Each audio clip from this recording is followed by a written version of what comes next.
Hey YouTube, what's going on? Chris here, and welcome back to another Tales from the DM's episode of Halcyonic Folly. Now, it has been a little bit, but it hasn't been so long that our anticipation for this episode hasn't faded.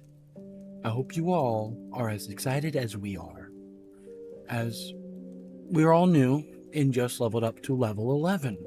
This is the highest level I believe anyone here, especially me, has been. The highest level I normally reach is at level 5 before a campaign ends. This is the first long run campaign that we've ever had. Fair warning, we are still all very new, and we don't exactly play by 100% the rules. Whatever the DM says, we'll go, and we just try to have a good time, tell a good story, and have fun as friends playing a make-believe lovable game known as Dungeons & Dragons. I really hope you all enjoy. Now, without further ado, let's jump back in to Halcyonic Folly. All right. Okay.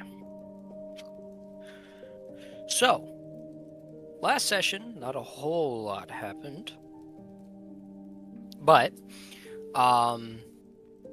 it started off with, the group deciding to send Lutara, Sinclair, and Quip back to the camp out of fear that possibly whatever had happened in the cavern in which you had all found the remains of Valus's trap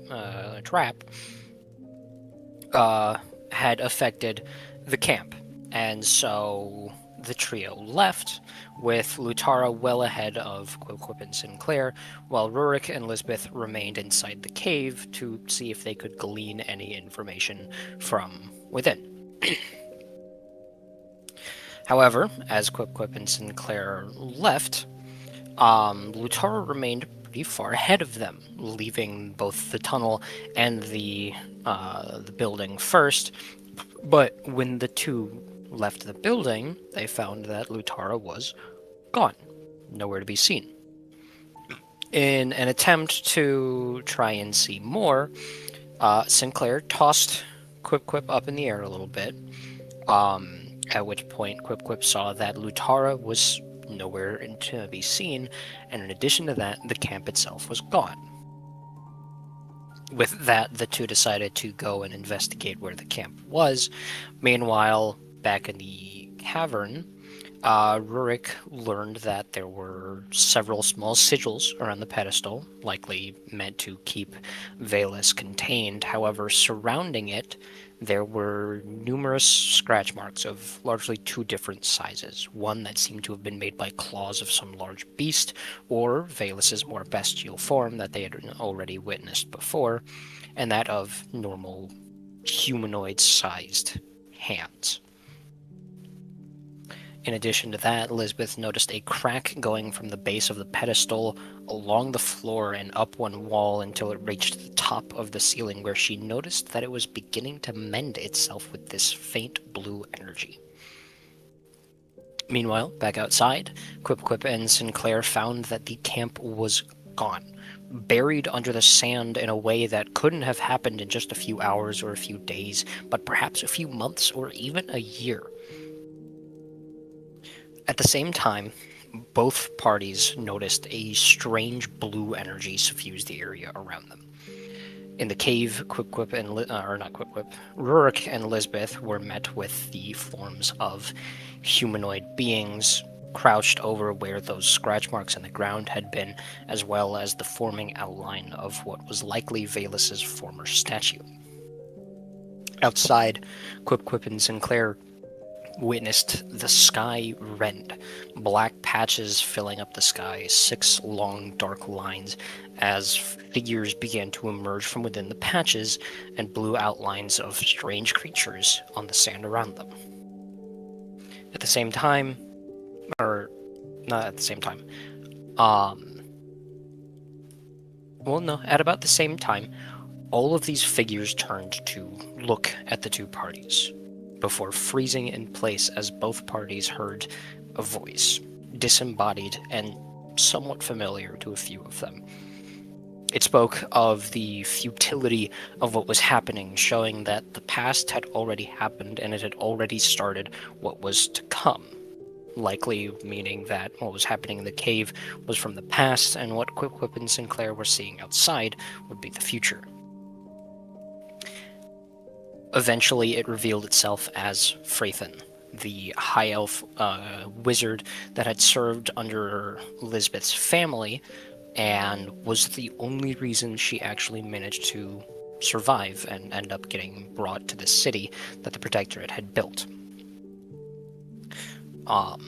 Something had changed after he had been captured by Valus sometime earlier, and now lived as the aspect of future.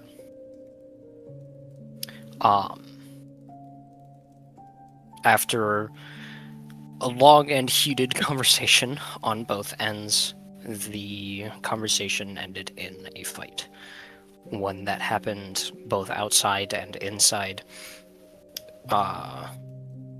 before eventually Rurik realized something. Freythan knew he was going to lose. He was aware of that, however, something was keeping him from stopping the fight altogether, and frankly, he seemed to want the battle to go in their favor. He just couldn't stop himself. And finally, Rurik got the final blow as a new void appeared outside.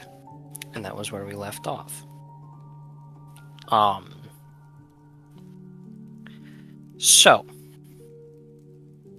with that in mind, we're going to start outside with Quip and Sinclair, but first I would like everybody to roll their RP initiatives. I got a 6. Wait, actually... 16. No, that's a 9. My bad. Dot at bottom. Sorry? Leon, dot at bottom. It looked like a line, but it was... Dot is the bottom of the number, which is how you keep them from... I got an 8, by the way. My dark red dice, Darth Maul style. Oh, you guys can't really see the pattern, that's sad, but... It did not help me. I should have rolled my Merkin dice, which is this beautiful orange. You know, orange isn't even one of my favorite colors, but this campaign's make me like orange. Alright, what did Lisbeth and Quip get? 16. 19. Cool. Alright. So, yes, same as before, separating the two initiatives. So it will, when it's Quip and Sinclair, it'll be Quip and then Sinclair, and then the other side it'll be Lisbeth and then Rurik. And then once the two groups combine, I'll mesh the initiatives back together in their correct order. So yes, outside, Quip and Sinclair, you two notice the void. Rurik and Lisbeth can't see it as they are currently still underground. The two of you are standing just off of the beach outside on the island.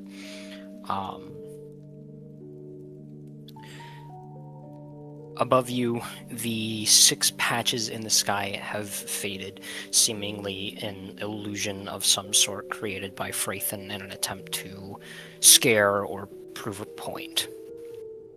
However, as you look around, the camp is still gone, still seeming like it's been abandoned for days, if not months. His body remains on the ground, though it doesn't seem... So, when Rurik landed the final blow, it was a blow to the head. However, you don't see quite as much damage on this particular half. And if anything, it seems almost as though it's decomposing at a faster rate than natural, as this was the half of the future.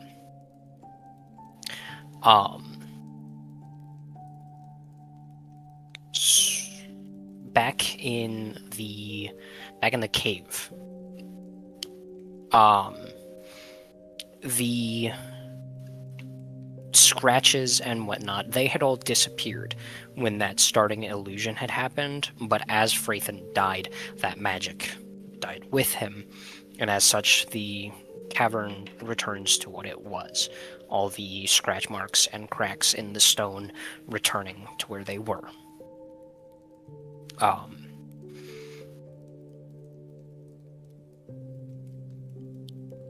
As all of you look at the body of Phaethon, there is one thing that sticks out. As he had died, both versions of Phaethon reached into a pack on their side, pulling out a small leather-bound book, and is holding it in his hands as he lays dead on the floor.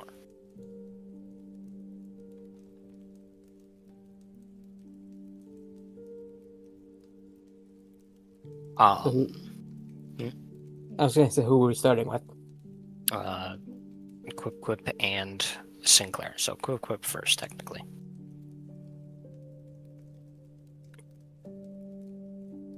You said he was reaching for what? He reached into his bag and pulled out a small leather-bound book, which he is now still holding in his hands on the ground. Quip is gonna first poke it with his sword, see if anything happens that way. Nothing happens. Okay, he's going to carefully grab the book and inspect it then. Alright. If, like, Rurik is doing the same back in the cavern, because if he does the same, nothing's gonna happen again. Pretty much, these things are the same book, so if you want to do the same thing at the same time, you're free to. I think that would be appropriate. Like I said, it is a small leather-bound book, only about 5 inches along the spine, and then about 3 inches back out. And I'm assuming it's the same exact, almost a theme, scene as pulling it out and holding it as the other side. Yes.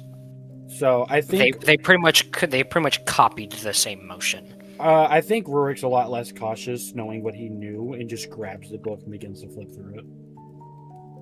All right. Inside the book is, well, writing. This seems to have been Phaethon's personal journal. Most of the pages aren't much. Some writings about spells, things like that. But there's a certain point where everything gets scratched. Everything, the ink muddles together into an incomprehensible mess before eventually there's an empty page, and the next the writing is clear again. Over the next couple of pages, the journal says this: I am going to die. Of all the things, my new place as the facet of reality who bears the purview of time has allowed me to see. My death is one of those things. And yet I do not fear it, for it is going to happen. It's unavoidable now, as it was before, but now my death will have its own meaning, its purpose, its place in the cycle of time. I have changed since I became an aspect. I'm aware of this, but I alone am unique among my counterparts. I was mortal, and had mortal wants, and desires. Perhaps Valus did too, once, but she's long since outgrown that. Has long since discarded such normal, basic things, and I pity for her for it. I do. Phaenorax, he controls me now. He guides my actions down the path he has set for this world, but I retain enough of myself, enough of who I was before, the humble court wizard, to see something he can't. He hates this world. He made it so long ago, and he loved it so dearly, but it grew out of his control, became its own world, and now is unrecognizable to him, and he hates it. I know you're reading this. I know you can see this. I know that by the time you've found this journal, I've already died by your hands, by your swords, axes, spells, and hammers. Do not mourn. Had I not been made into this thing I have become, this thing that I was, I would not know what I do now. The page seems to, the writing shifts a little, as though the hand that was writing it became somewhat shaky. As it goes, Rurik, I want to apologize to you for what I said, but I needed you to hate me enough to kill me. To fight without question, as my death, alongside the death of the other aspects, is necessary. There are two ways the world can continue. For it to be made, or for it to be destroyed. But what you don't know yet, and what Phanerox hasn't realized, is for one to happen, the other must happen first.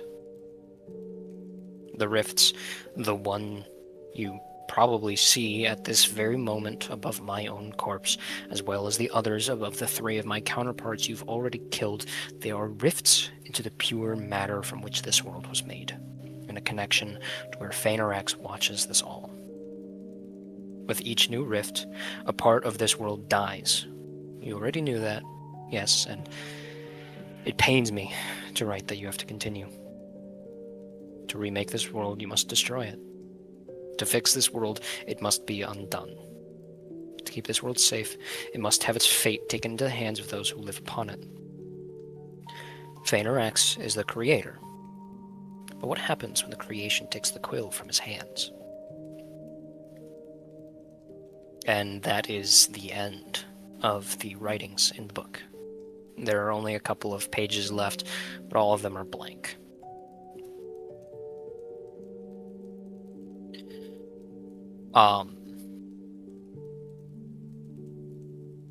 So starting with Quip and Sinclair again, having read this, what do you do?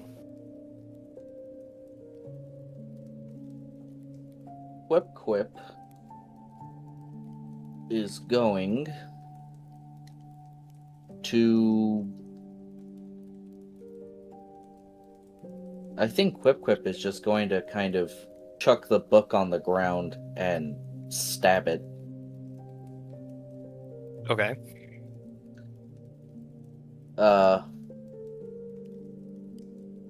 He's going to start repeatedly stabbing and mashing it, and eventually just start slicing and ripping it to shreds as much as he possibly can. Okay. And as he does this, he's going to be kind of, grunting and mumbling a bit until eventually he finishes his work and the book is now just a pile of scraps on the beach sands. He's going to sweep it all away, let it blow in the wind, and then return and look at the corpse again.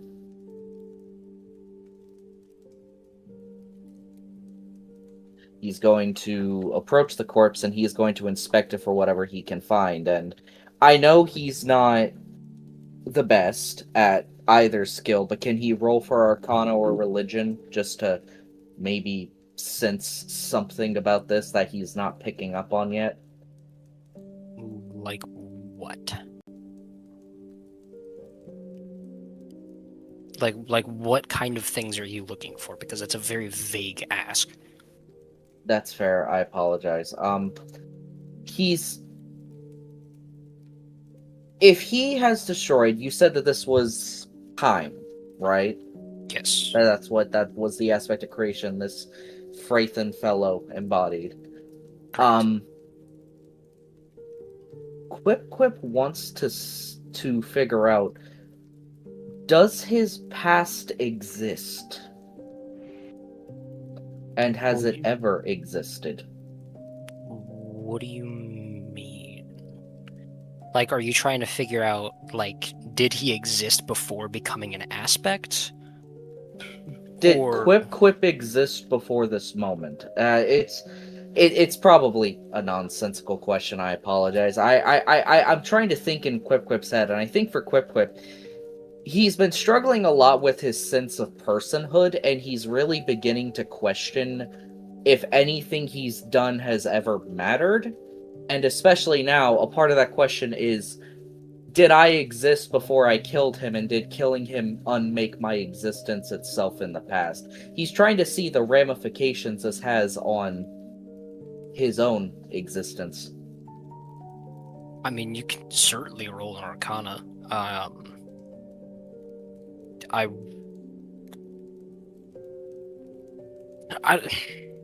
I'm sorry, I'm probably not explaining this best. I'm really no. trying. I get what you're getting at. Like the whole concept of, did me doing this cause my existence, or did me doing this end my existence? But I don't really know if that's something that you could figure out feasibly, especially now that he's dead. Well, if he can't, then you can just tell me no, or you can tell me to roll, but have it be secretly pointless. I mean, that's... Yeah, I'll just say that, like, it would be kind of a pointless thing, because that's such a paradoxical thing to try and figure out that.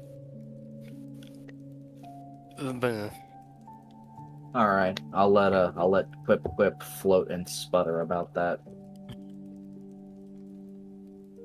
Well, I suppose with that failed attempt at trying to ground himself back in reality, he's just going to turn to Sinclair and approach him and go check on him real quick. You holding up? Yes. That entire thing was a surprise, certainly. Because is anything surprising at this point? I figured that we'd all just expect everything at once. I can agree with you on that, but somehow it surprises me a bit. Suppose that's for the best. At least you have something resembling a realistic expectation of reality. I think I can't remember the last time I had that. He's gonna pat Sinclair on the shoulder a bit. You need help? Not right now. No. I think it probably would be best to, if paths are not shifted, find our way back to the cavern and meet up with Rurik and Lisbeth. Quip is gonna look in the direction on where the cavern's supposed to be and nod his head. Yeah, you're probably right there. He's gonna look down at the sand for a second, kind of twitch his eye a little. Yeah, let's go check on the beard face. I'm sure he has something interesting to say about what was in that book I just read. So the two of you begin walking back towards the settlement. Yeah. Yes. Oh, I think I turned my audio off on accident. I'm assuming you both said yes. Yeah. Yes. Yeah. Okay. The two of you begin walking back again, traversing the dunes, eventually bringing you closer to where the rift had formed. The rift formed a little offset. It appeared in the center point in the space between where both versions died, sort of floating in the middle of nowhere above the sand. And as you both approach it, it has this sort of undeniable presence in the air. kind of subconsciously drawing both of your attentions towards it for a moment. And as the two of you top the dune closest to it and look back in the direction towards the settlement, something new sticks out to both of you. Far off in the distance, past where the settlement is, are trees.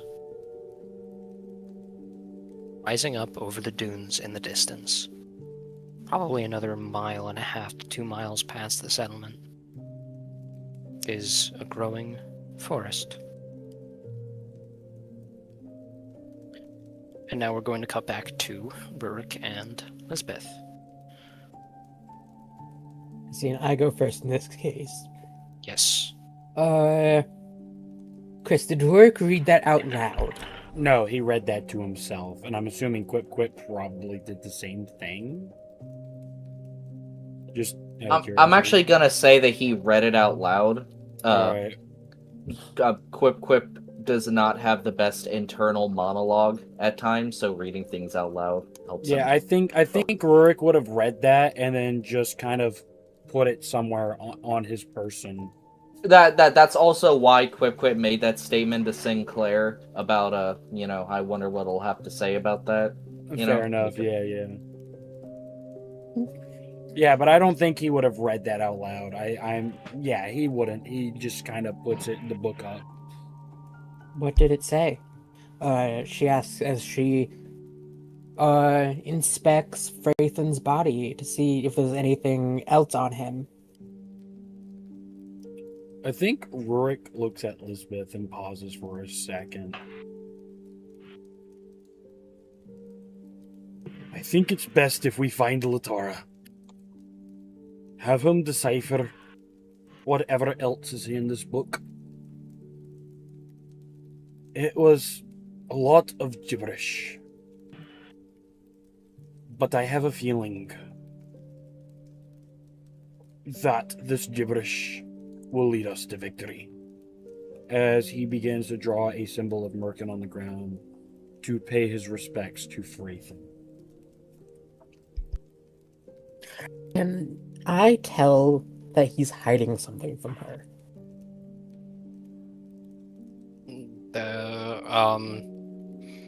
I mean, how actively is Rurik trying to keep it to himself? Rurik doesn't want to say anything until he talks to Latara. He wants to have all the information before he provides it to his team. Well, then what I'd say is contested insight and deception. Well, what if I willingly say I fail? Because he's not actively trying to hide it. He expresses the fact he doesn't want to give all the information without 100% Well, then knowing. the two of you roleplay that. She goes quiet for a moment before looking up at him. You said no more secrets. It's not really a secret if I don't fully know what the rest of this says. It could be a false hope. Well, what did you read? I think Rourke pauses for a second, then letting out a sigh. Before creation must come, and always come, destruction. Vice versa. Clearly Freythan wasn't himself, but he wanted us to win. That's all it really says. The rest of it really is gibberish. And he flips open to a page that's just words that don't make sense. And he holds up the book to show. And then he closes it and puts it back on his person. And he begins to scratch his beard. Freythan was a very kind man. He saved you and I. He wouldn't have fought us if he was in control. And he's sorry for what he said to me. Damn it, I just heard my Xbox notification go off. That's in the recording. Great. I didn't hear it. Well, I know you didn't hear it, but I'm the one recording. All you hear is blum.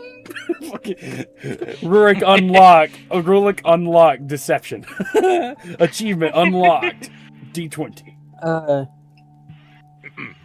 She goes quiet, and DM, does she find anything on him? Anything else?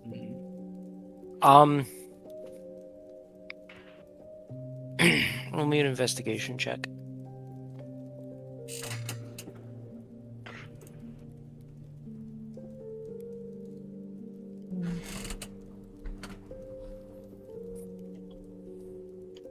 That is a 10. No. 11.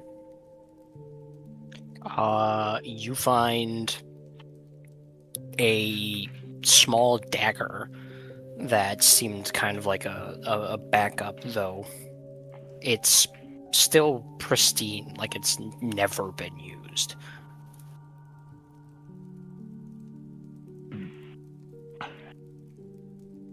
think she's gonna set that to the side, gently set her hand on Freythan's body, and engulf it in flames, saying, "Return to the flames you once served."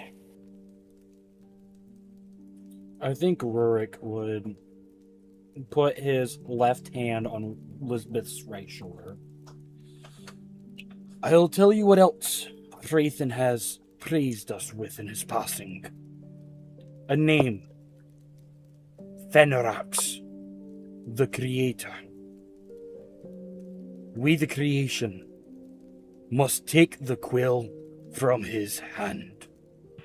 But I want to warn you, it may cause us great pain. Before creation, and he pauses after already saying this line, knowing that Lisbeth heard this line and knows how to finish it, before he begins to finish the symbol of Merkin. Mutter a prayer. My God, guide him to his afterlife. He served without wanting. He deserved better for somebody who had aided me. Somebody of your belief. Keep an eye on him while the war above rages on. I feel selfish for saying it. Keep Rhea safe. After saying that, he looks back at Lisbeth. Say your goodbyes. We have to go find the others. Let them know of what happened. Let them, at least in Claire, know of Freythan. Let them know that he wasn't dead until my hands, and hope for their forgiveness. At least they didn't have to watch, nor battle, but I hope that their journey was a lot safer than our investigation.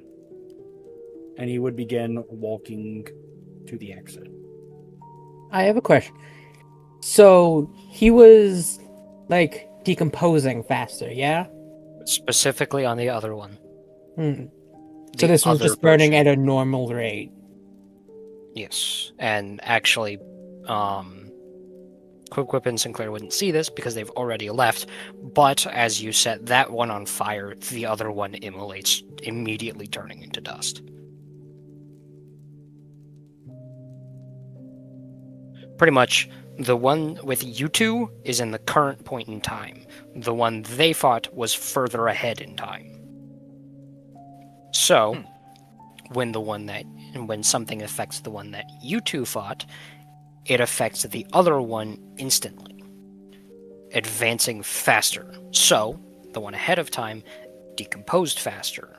The one ahead of time is already ash while the first one is still burning. Which is why when they hit their version, nothing happened to ours, but when we hit our version, something happened to theirs. Correct. I would like...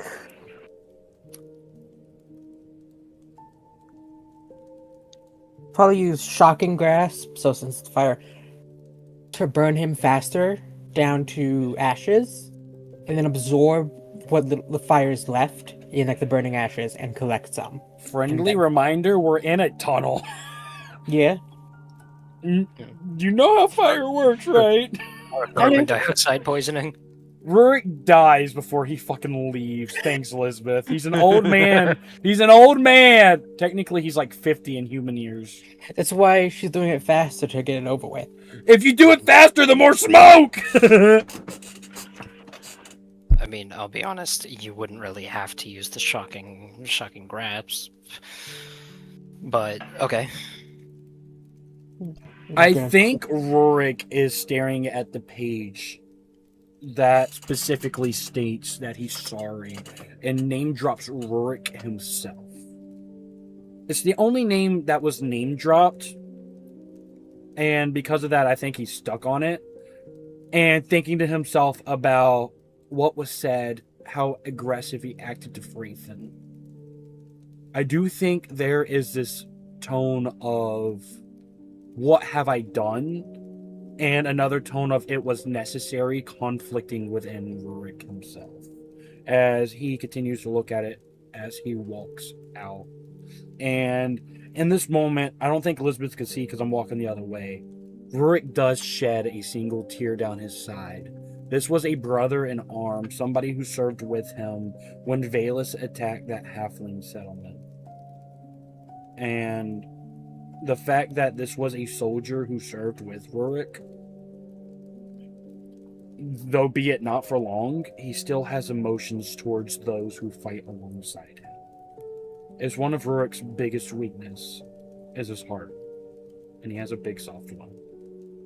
Once Elizabeth has the ashes, she's going after him, probably catching up near the end of the tunnel. Okay. I'll say that the pair of you exit the building itself at about the same time that Quip and Sinclair make it into the sort of divot that the settlement was built into, bringing you all back together.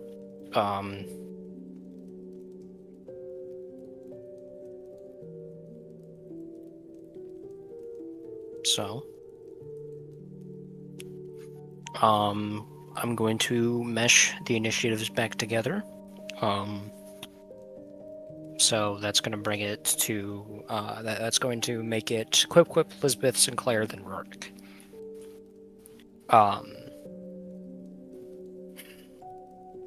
So, starting from the top, Quip, what do you do as you see the other two emerge from within the building? I will say, as you descend into this divot, you can't see the trees anymore, but you can see the rift still. Okay.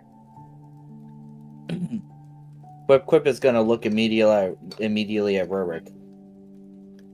So, you killed time, did you? And,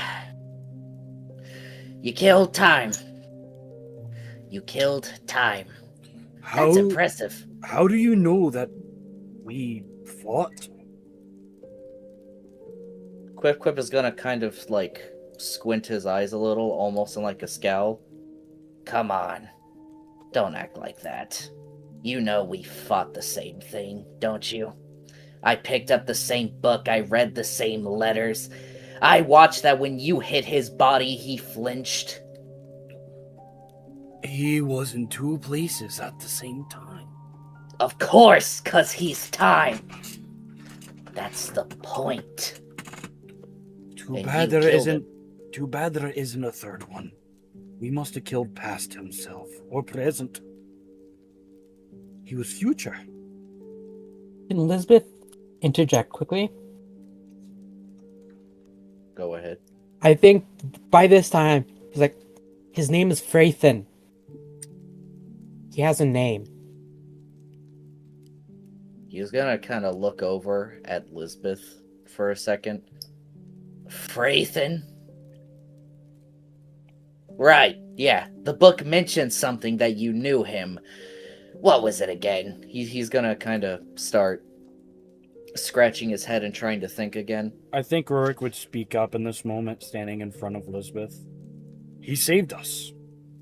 Many months ago, when Valus attacked us at a settlement where we got to rest our weary heads. He wasn't in control. This Fenarax fellow, which if you'd already read the book, you'd already know, had control over him. And that's kind of where he watches to see Quip's response. He worked for my family. Sorry, I didn't catch that. He worked for my family. Quip is gonna kind of soften his gaze at Lisbeth a little. Did he now? So, every single aspect of creation we're killing is just a mortal that was turned into a god and told to cause havoc? No, not exactly. I mean, Death, the one that striked me down, was an orcish angel of death. Memory, which entrapped Thera, was a creature of pure nightmare. Interjection. Interjection. The Oak Mother did clarify what memory was. Oh yeah, I forgot. It was a dragon that was born without wings. So it hid underground and hoarded knowledge for thousands of years. Well, scratch what I said and replace it with that. And of course, you already know what the cycle of rebirth was, as he gestures over to the half-fae. As he says that, Quip is gonna noticeably kind of like shift off to the side and get away from Sinclair. One thing in common is a lot of uncommon. Valus, for an example. Quip, have you ever seen Valus?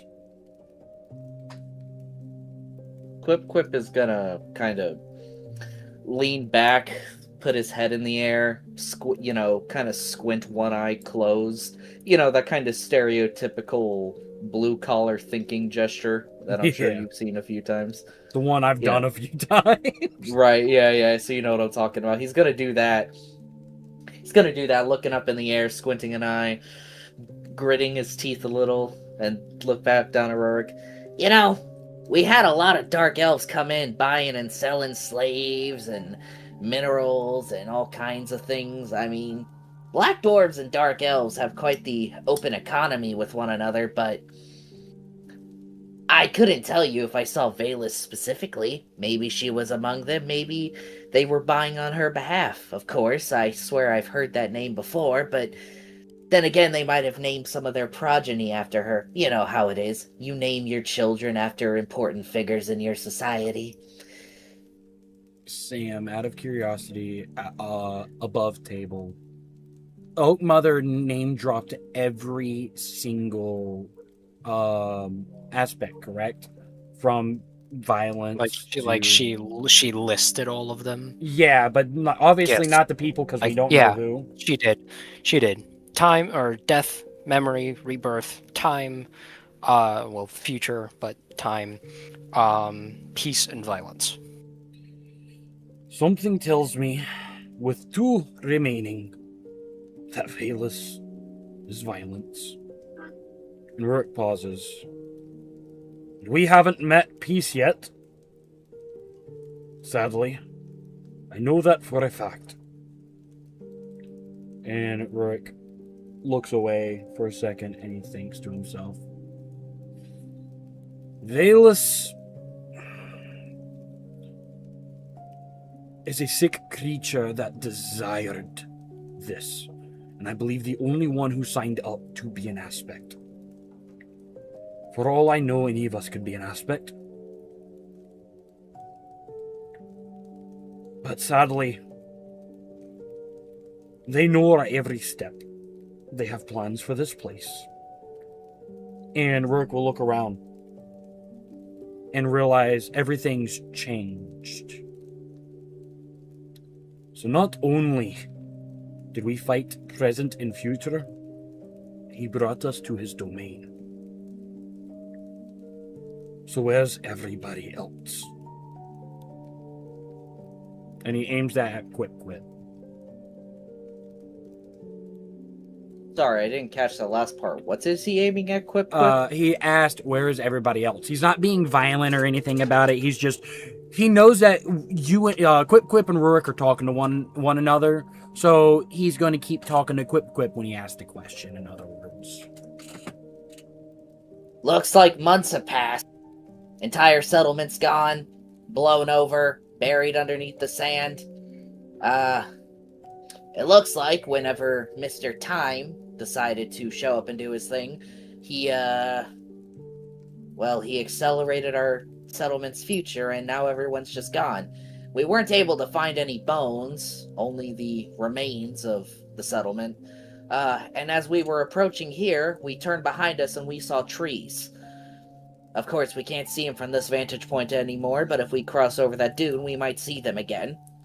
Clearly, some unknown shenanigans are occurring, but that shouldn't be surprising, especially not to you, who killed time itself. Shit. Does anyone here, and he pulls out the book that you shredded that is clearly intact. And he opens up to the page of indecipherable letters. Can anyone read this? Anyone here to be able to comprehend this? Sinclair. As Rurik pulls out this journal, and he opens it, this is the first time you actually got to see it yourself, because Quip Quip was reading it, like holding it himself and reading it aloud when he got to the parts that actually made sense. This is your first time actually getting to see it. And as you look at it, the words themselves don't make much sense. They all blend together in weird ways, as though having been overwritten multiple times. But as you look at it, you start to glean some amount of meaning off of it. Not anything particularly important in the sense of what was decipherable, but there is an amount of magic to this that the little bit of the change that's within you resonates with. I will say you don't glean anything important from it, but you remember how you changed your pact? Yes, I do. This is your book of shadows. Can Rurik infer that his eyes are widening as he's looking at it? Sure. I think Rurik closes the book and hands it to him. I want you to study this clearly. This is an importance to you. I want you to see if there's a way to reverse whatever Freythan did. Against his will, yes, but still find a way to reverse. While we return to the settlement, keep an eye out for Lutora. Him and I need a chat. Other than that, let's see if we can find anything in particular that'll help us. Let's view these trees Quip Quip mentioned. Let's view everything we can. Dig up as much of the settlement as we can. And Rook pauses and looks around at his party. Is anyone damaged, hurt, near death by chance? As he pulls out a couple of the medkits he's had for about 7 sessions. I feel great, actually. With the level up, my shit automatically healed itself against my will. Yeah, same here. Does the level up automatically heal? Is this something that we're just going to have to overlook for now? Or can we just say I use one of the med kits to make it fair? I want this. You can just say use the med kit.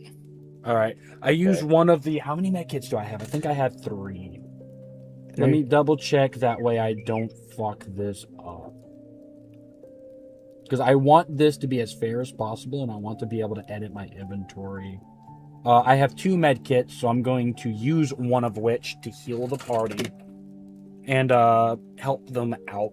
And as I'm doing so, if everyone wants to roleplay while I go take another piss because I'm about to pee myself, I'm terribly sorry.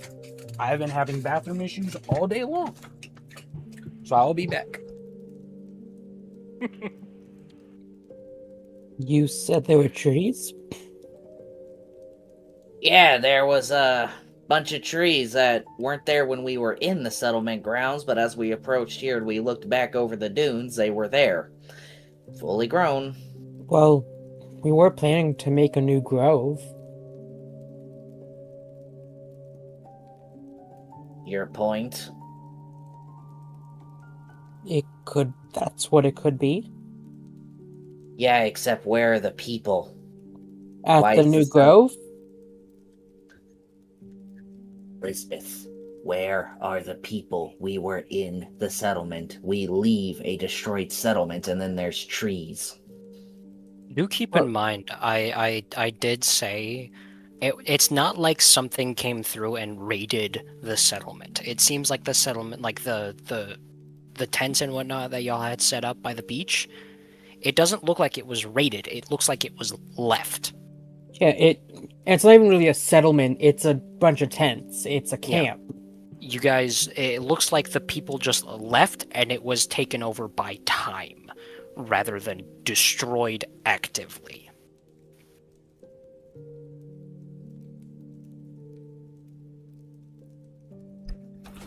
All right, I'm sorry about that, guys. I'm back. You're good. Piss No baby. worries. Don't call me a piss baby. I'm a piss Did you go bitch. Get it to the, right. to the fountain? I fountain went Central to the Park? loo. All right. I didn't miss anything too important. I heard a couple questions going off, But yeah, I just wanted to clarify that it doesn't look like it was destroyed, just left behind. Well, I mean, I would still define it as destroyed if a bunch of the tents are sand covered and. I mean, yeah. Sam, I do have a question. So- Last session, you brought up something that I think would stand out to Rurik himself. Can Rurik view the stars in this moment? No, it is still midday. Okay. Last session, you mentioned that as the power of Merkin went into Rurik, at the same time it got sucked out. Can I do Yeah, I'll let you do an Arcana check on that. an Specific. Arcana? Oh shit! I don't know if I got good Arcana. I have a +1 to Arcana. I rolled a fucking 13. Great. 14 on Arcana. You get the feeling that had something to do with Freythan's manipulation of time. All right. Pretty much, reversing the prayer. I am sorry. I did want to check that because it did stand out to me. I should have figured that's what it was, but I did want to, in character, Rurik, doesn't fully understand. He would still try to do a prayer to his god and see if he gets a response and whatnot. But with the Arcana check, I'm going to say that's good. That's how it goes. We're good. I'm going to mute now so we can get back to the RP initiative. Sorry about that.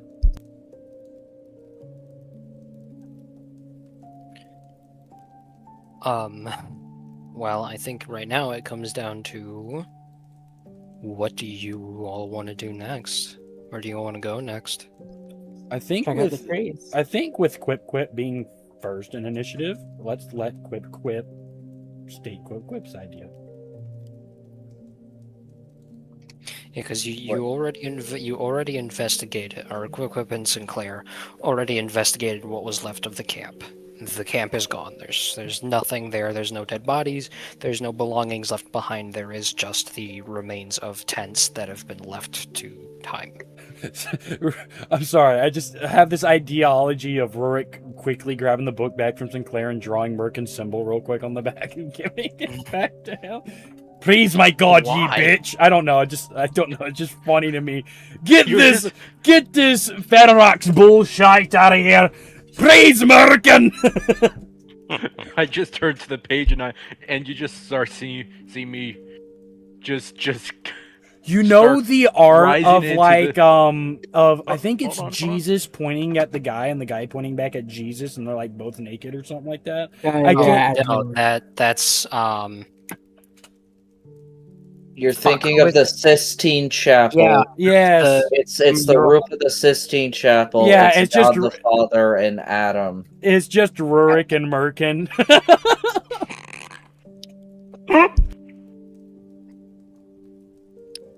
I can't unsee that image now. But yeah, Quip, where do you think you would be leaning towards going first? Man, I don't think Quip wants to go anywhere. I think Quip kind of just wants to sit down for a second. I mean, that's fair, but y'all gotta do something eventually. I think we go No. investigate the trees. So my guess is that's the new grove that was made. If it's been a few months, Let's say this in my personal idea. The time it takes for Rurik to heal everybody will probably take time anyways. During that time, we all sat down together. Rurik did his normal, even though it's daylight out, put the shield in the middle, cast light just in case he doesn't know how long we're going to be here. He's going to spam cast light on every time it dims out. Okay. And he begins to heal everybody. I think it would take, like 20 minutes per person to fully check them, fully make sure they're okay and whatnot.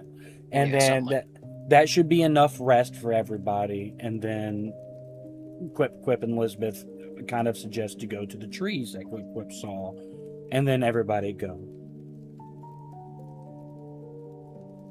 What does everybody else think of this idea? yeah. I think it's a good idea. I don't even think I ever got hit, actually. You got the I got stunned, but yeah, I don't you think got I ever the actually two got. stun counters or whatever. But I never got, like, hurt. Yeah. What about you, Yuri? Are you okay with that idea? You got anything in mind you want to do in that time of waiting? I can't think of anything. All right. I shall mute now. So after a while, the sun is starting to set, and you all begin to travel along the dunes again. As you top the first dune, way off in the distance, like I said, about a mile and a half past where this settlement was, further inland, is trees. A lot of trees. They don't all seem to be uniform. It seems like there's at least 5 or 6 different types of tree in this grove, and it is massive. It spans a long ways, further than you can see inward, and almost across the entirety of the horizon in front of you. It seems as though an entire forest appeared out of nowhere.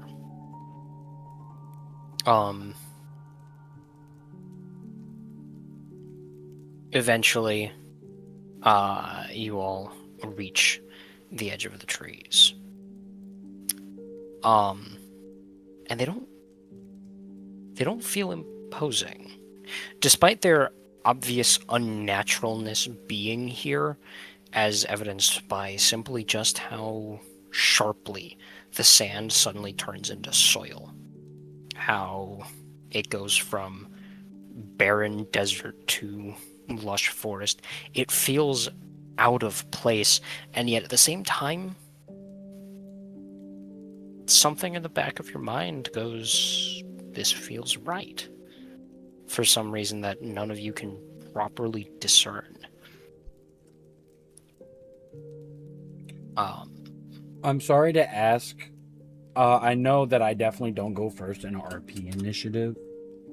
But is there a way Rurik might be able to close his eyes and try to feel Evelyn's presence? Sure. Roll me a religion check. All right. Religion is a +5. I got 12 plus 5, 17. I fucking lost my calculator. Ah, shit. I'm gonna call Abby real quick and have her bring it to me.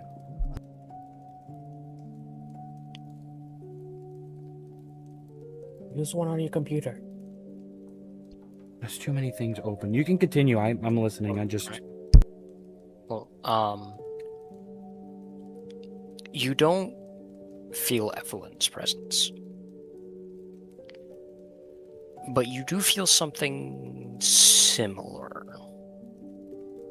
It isn't her, but it gives the same sort of Druidic vibe. kind of, yeah.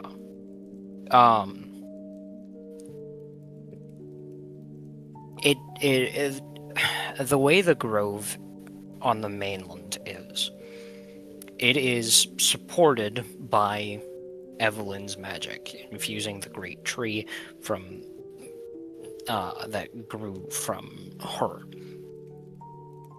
And with that magic that came from her, it holds back the change. However, here, it feels like a similar kind of magic, but it isn't hers. Okay. I think Rurik will let out a quiet whimper. Loud enough that everyone can hear, but not like loud enough of just like, ah! You know, like pure pain. It's just like he's emotional at the fact this isn't what he was hoping for. All right.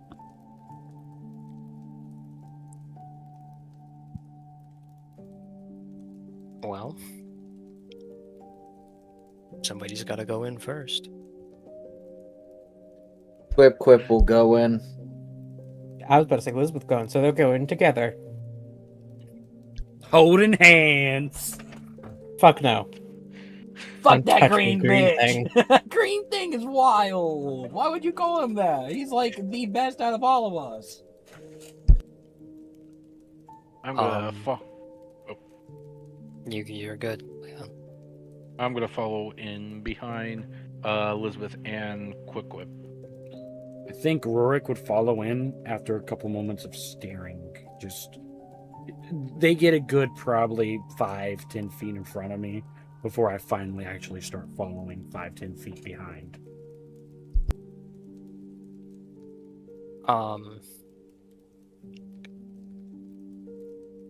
As you enter the forest, it's peaceful here.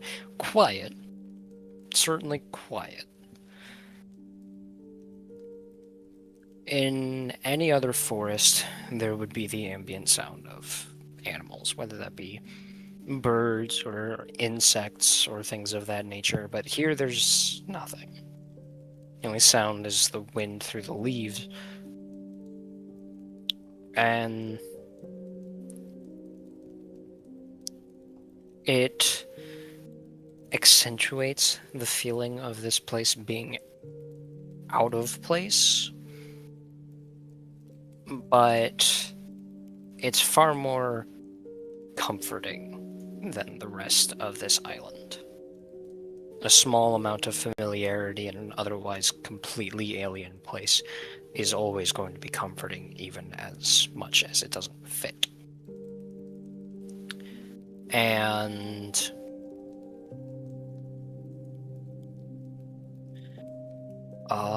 well, let's see.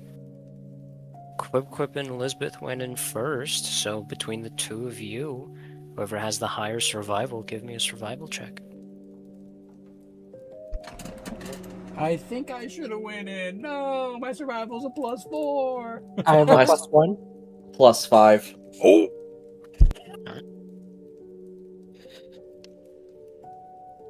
Ah, shoot. Okay. Hold on. Let me check something. I also want to check something real quick. Just Give me a second so I can look, but what the fuck was that, Leon? I don't know. Question: Oh, Did whatever we noise is. technically get a longer or short rest at all, or no? Technically, y'all got long rest. Yeah. Okay. Okay. So let me long rest then. I forgot Let to me do as that. well. Well, you leveled up twice. Yeah, but we still got a long rest, don't we? Right? Yeah, technically, yes. Okay.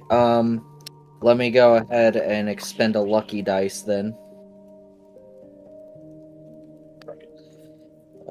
Use. I don't think Let there's me any. I re-roll thought there was that. a way for me to give you an additional to your saving throw. 16. The help action. Yeah, the help action to give advantage. Well, I mean, he's got a 16. He could get 20. I'll give him the help action. I just thought there was something that said add a D4 to your roll, but I can't find it. Or not D4. Yeah, D4. Okay. So, am I re-rolling with advantage now? Because first Yeah, well, 16. you can just roll again, and if you get Okay. higher, then you get higher. Okay. Yeah, 16's my highest. All right.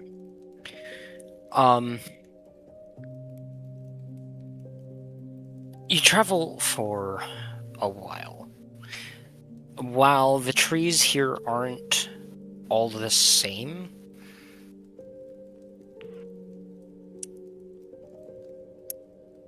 Quip, since you're the one doing the survival check, give me a perception or insight real quick. They're both the same score. Okay.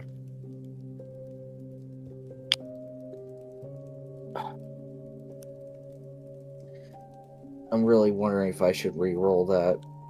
Nah, it's fine. I'm not going to use lucky dice twice in a row.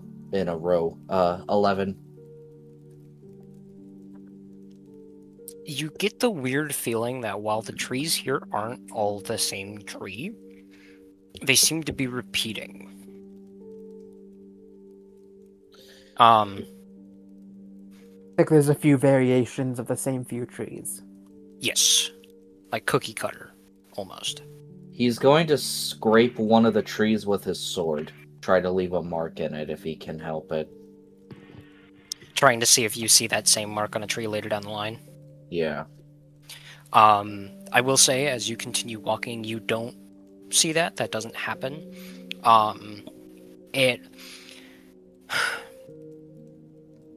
It feels like this forest is the same like 7 or 8 combinations of like plots over and over and over and over in Tiles. varying patterns. Yeah, It's a template reused over and over again. pretty much. Like I said, cookie cutter. Yeah. And because of that, it makes traversing a little disorienting. As you know, you come across the same patch again and again and again, but in a different spot, and it just makes it hard to tell if you've actually gone anywhere. But eventually, you all hear something in the distance. The first sound all of you have heard that wasn't the sound of your own footsteps or breathing or the wind through the branches. And that begs the question, do you start heading in that direction? Quip is going to head over that way, and he's going to probably pick up his pace a little, start going faster. I think in this instance, Rorik would kind of catch up to Quip, hearing the same thing, I'm assuming, and be right next to Quip. As that is kind of what Rorik likes to do, is trying to be the shield of everybody. Quip is going to try to speed up to keep in front of Rorik. The two people with tiny legs have a little like, oh, I'm in front. Meanwhile, Elizabeth and Sinclair are just walking Yeah. behind them. They're actually in front of us, but we're so focused on one another. We're having to slow our pace to match yours. you all begin traveling in the direction of the sounds. At first, it was just kind of like a low hum, almost. But eventually, it starts to clear out a little bit. Not into anything discernible, but it is voices in the distance. And as you approach and the voices get louder, you begin seeing lights. Above in the sky, the sun is beginning to set enough so that it's starting to get darker, allowing the lights to filter through the tree branches, through those same strange repeating patterns of trees. And eventually breaks out not quite into a clearing, at least not in the same sense as the grove back on the mainland. This area opens out into something that, instead of being dominated by one massive tree, is several smaller ones, with buildings built around the bases, and even a few starting to lead up into construction projects within the trees themselves. Some just along the branches or along their base, some inside of the tree themselves.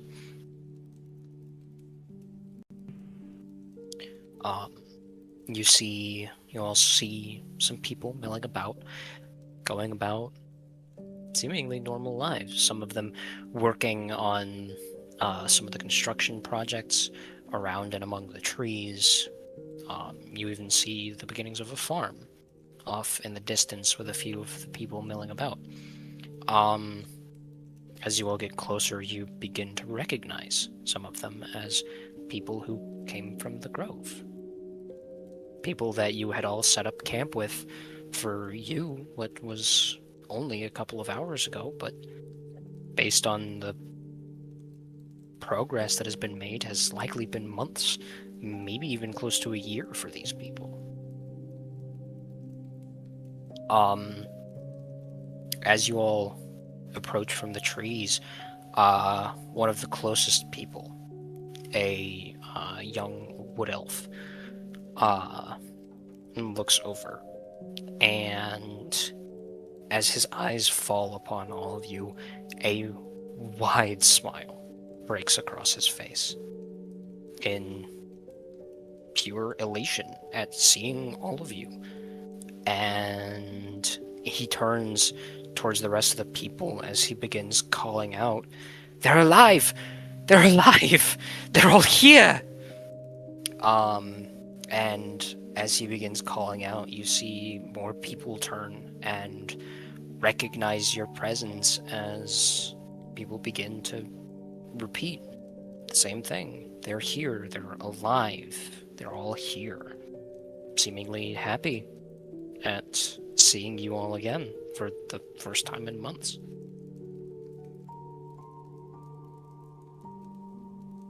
This is the first time Quip has pure joy from people seeing him. I'm special. I'm so loved. It's Kind Quest. Kind Quest. Kind They call me Quest. Carl. I'm so happy I'm not the only one who got that all over their feet. They call me Carl. I am loved. I am so happy. The people seeing this are like a month behind recording, or we're a month ahead. They're a month behind from when we're recording this, because the video, the way it's going to be posted, is going to be like a month later from when we're recording this. So they're just going to be like, that meme is so old and dead, y'all. We're recording 4/27/2026. If this post 2028, don't blame me. You mean 4/24/2026? Did I say right? 26? I meant to say 24. You're right. I heard 27. Oh, jeez. I'm all over the place. Or 26 because it was 4/26/2026.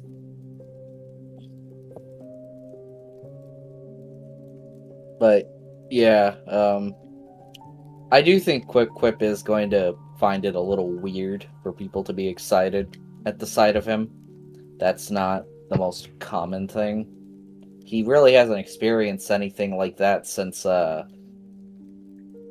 his tribe left the mountains, really. That was the last time people were ever excited to see him.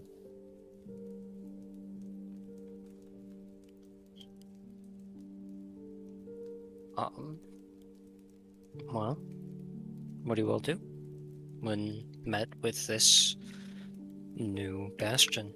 Are we going in order or just the first? Yeah, I'd Because- say let's go. all right. Let's go in order. So Quip first. Where's Ferna? Ferna didn't come with you. Ferna stayed You behind. said it. You said it looks like it's been months. I think Quip would have the reasonable assumption that Ferna might be here. I suppose that's fair. Well,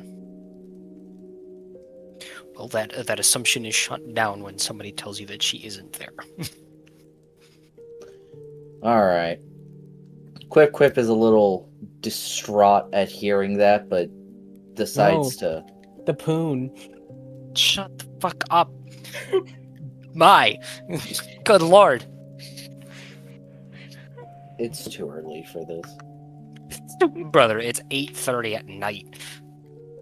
Like I said, too early. Bro really had to hit us with the. You think you can screw me, but I'm the one who screws.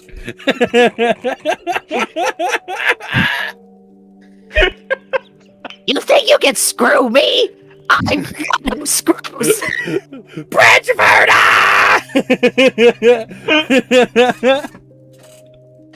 Oh Lord.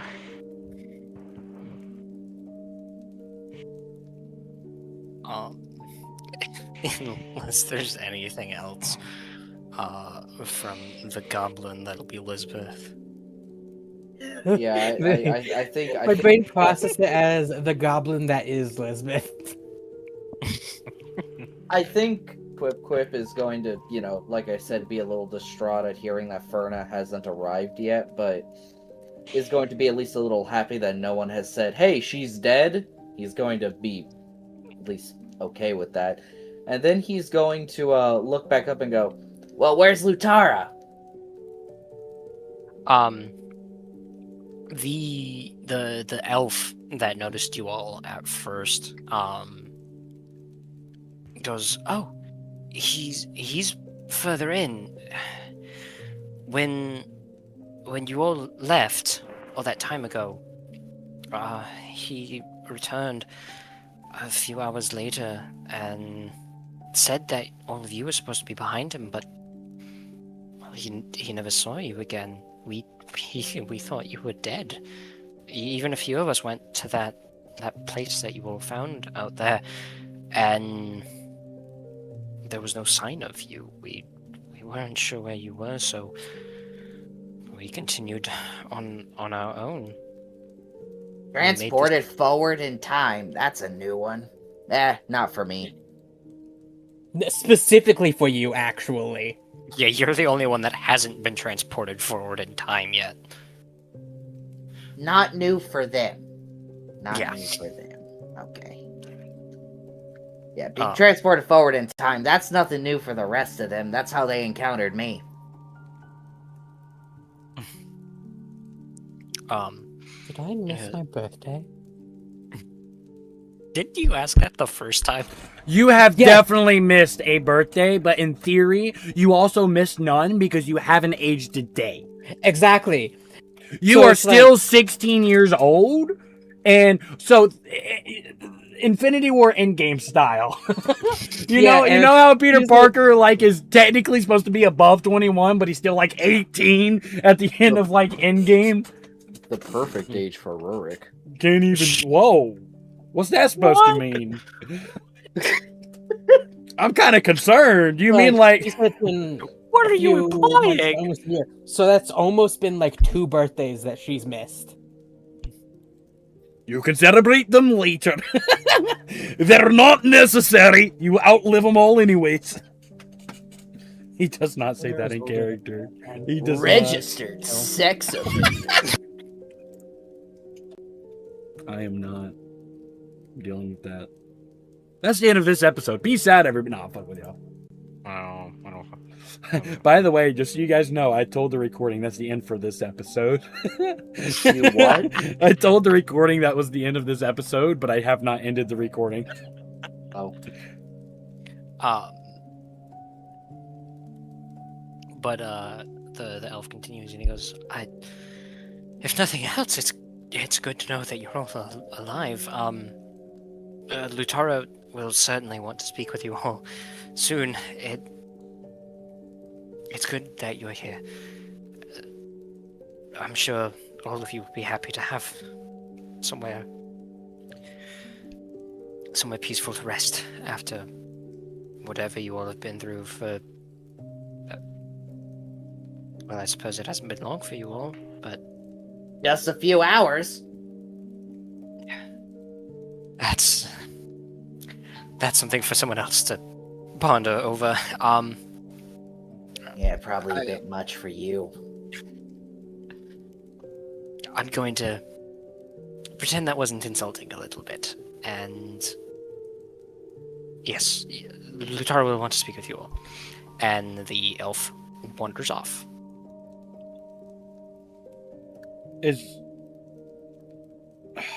Okay. Oh, what the? Oh yeah, that's right. yeah, you left the call. I forgot. I forgot. I'll bring around Elizabeth. I think she's happy to see people okay, but she's also just kind of sad about being displaced in time again. Like, it really kind of hits her with the having to grow up, but now like kind of being unable to.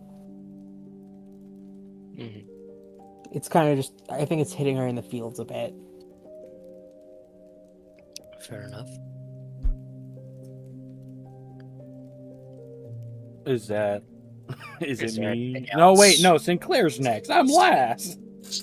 Yes, you are last. You I rolled an don't 8. remember. I'm never last. Bullshit.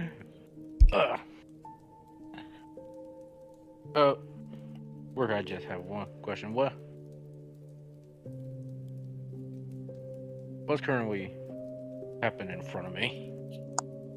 Well, the elf that Quip was talking to is walking away. There's a bunch of people celebrating your return. That's really all that's actively happening right now. Okay.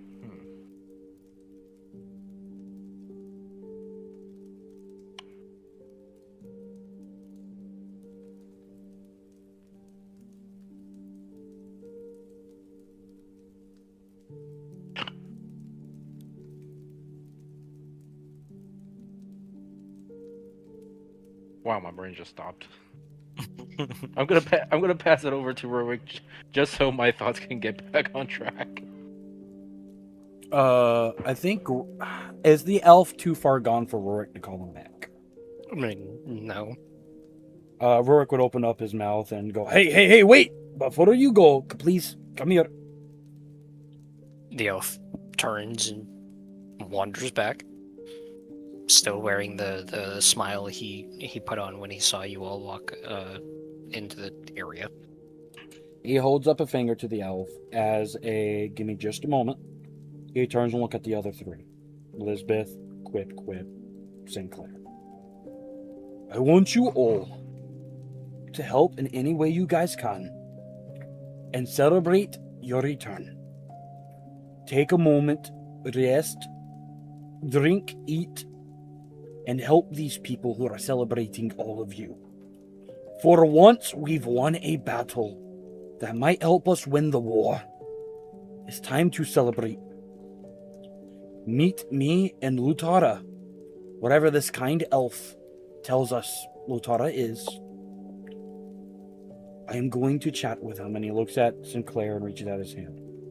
Would you mind letting me use your book to have him decipher? Would you like to hold on to it a little while longer? If not, forever. I am going to hold on to it because I'm going to go study. That's perfectly fine. I trust you enough to at least write notes of your discovery. Alright? Are you sure you trust me, though?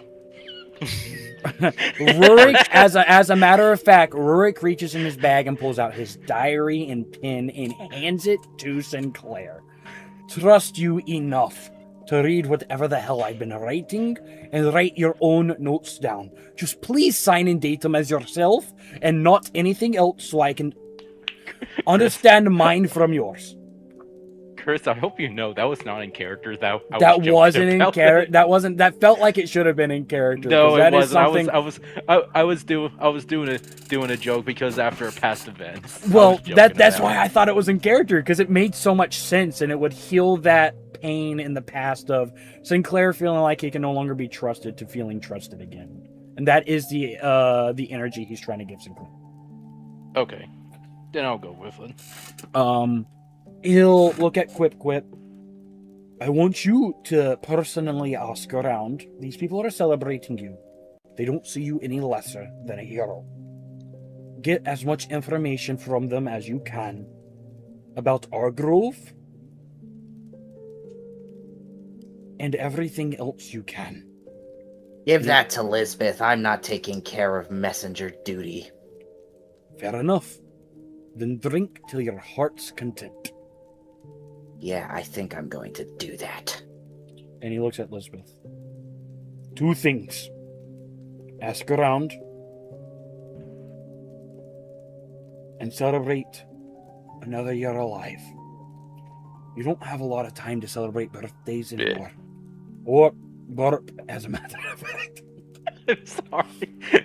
That was Sinclair's celebration. Sinclair's already 2 meat deep. He's playing fucking Goodberry Pong. That's great. Anyway. But also ask. I know there's people you deeply care about at the Grove, as do I. You do have a way of words, sometimes. As always, don't burn this place to a crisp. Alright? Mm-hmm. And he looks at the elf. What's your name?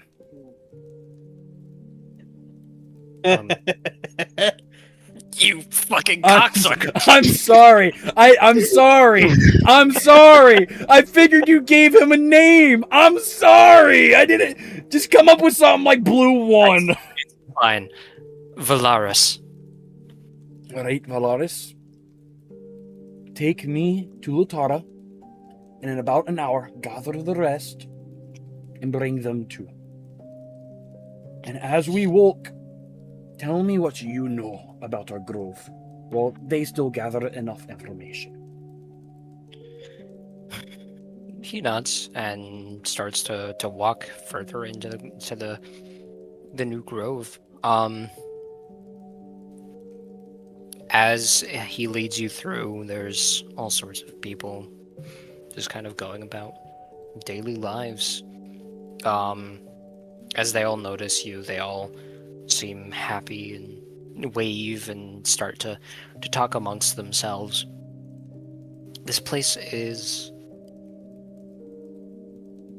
it's the closest place you've felt to a home aside from the Grove in a very, very long time.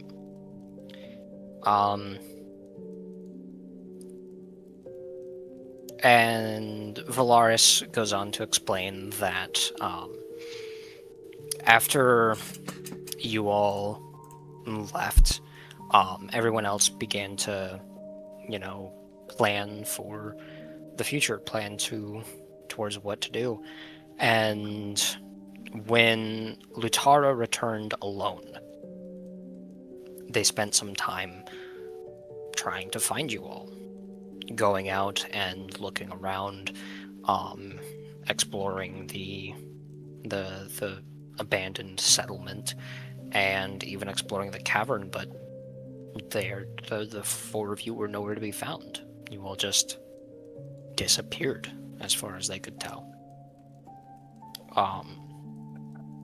But Lutara seemed determined to continue with their plan, even if it was without the four of you. And over the course of about 3 months and a lot of magic, they started the growth of this new forest, terraforming the sand into soil and beginning to create the forest in which you all stand now. Over the course of a couple of months, based on what he says, it's been about 8 months since you all disappeared at first. They started getting things properly settled, creating farms, homes, things of that nature under Lutara's guidance. Communication was set up with the mainland grove. The mainland grove is still alive, albeit struggling somewhat. But with the Oak Mother's magic, they're able to sustain themselves enough to not have to abandon ship yet. And eventually, as you're being led, a somewhat larger tree comes into view. Not quite as big as the great tree back in the mainland grove, but still larger than the others in this area. And at its base, a large house is built. Somewhat reminiscent of the longhouse back in the abandoned settlement. Likely having been used as the initial home for everybody before the rest of the buildings had begun getting set up. And Valaris points to it and goes, that's where Lutara stays now. The rest of us have slowly filtered out to our own places here within the clearing, and he's remained there. No servants? Nobody else inside? Some people come and go. A lot of us look to him for guidance. He's helped us a lot. And we respect him. And we help him where we can, though I suppose an angel like him sometimes doesn't have much in the way of material needs. So sometimes we just go to see him more than anything. Yeah, he's very good-hearted.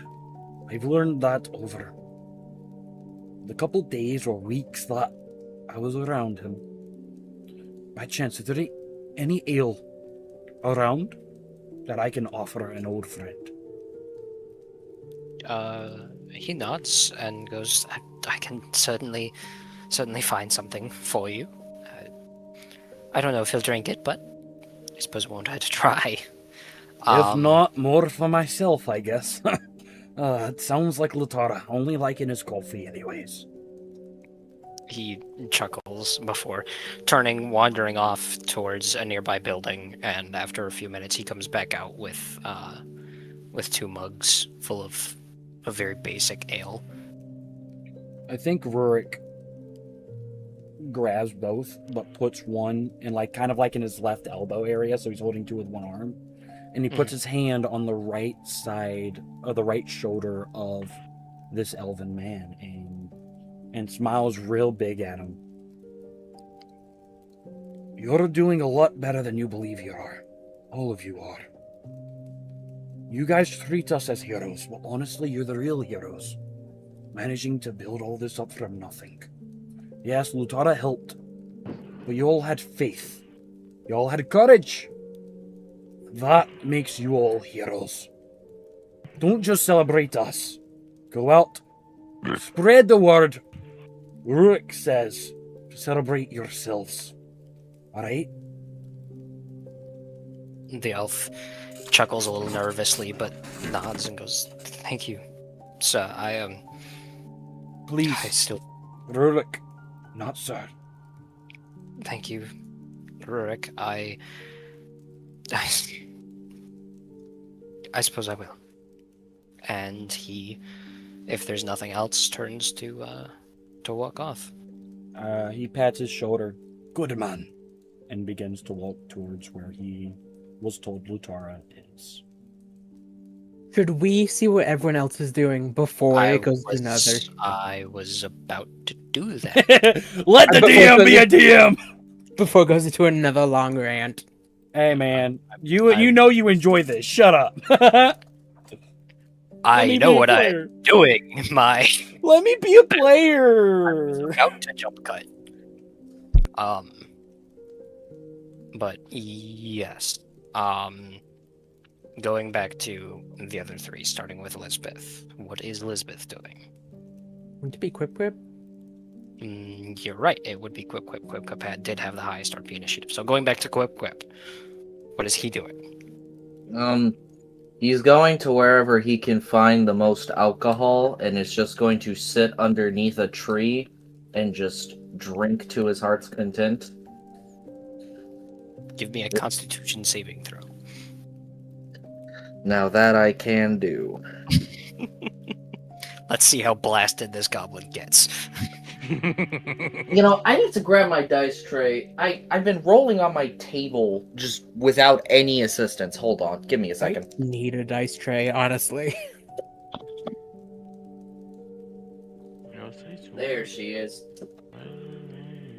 Alright, let's get you over here, baby. Okay. Dice tray acquired. Roll. That is 15. 20 beers in, he's finally buzzed. Yeah, you hold it down for quite a while. But more and more and more and more people keep coming up to you to bring you more and more drinks. So eventually it is going to start setting in for you. Oh, so people are finding me underneath my little tree and just Yes. handing me alcohol. Okay. Absolutely. Quip's never been happier with non-goblinoids. Do you think that Quip assembles a little like circle around him? There's just like a bunch of people. Yeah, drink. You start like telling stories and whatnot as people keep bringing you more alcohol. Yeah. Well, he's drunk. He's drunkenly going. Made a god kill herself. Wait, wouldn't this technically mean that all of his stories are going to be incoherent as fuck because of how Yeah, much like he's as, drinking? as he starts getting more alcohol, the stories start making less sense, but the people seem to be enjoying it all. Yuri, can you give us a completely fucked up "we made a god kill ourselves"? He starts like slipping into goblinish every other sentence, you know, just Yeah. Accidentally says Briark every now and then and corrects himself. Why is there a lizard? What? Allow there to be a lizard folk, Is that please. a corpse? Wait, What? are you dead? What? What are you? What's going on? He found a dead lizard in his room. Oh, Is that lizard folk dead? I'm a little too fucked up to tell. No, sir, I am 300 years old and starved. that genuinely, No, that no, genuinely the body of confused me. Urthos. Oh my god! That brings a tear to my eye. Lizard. It's a lot of these. So that's what happened after the Dragolich. I sent y'all an image. Yeah, we saw. How long have you been there?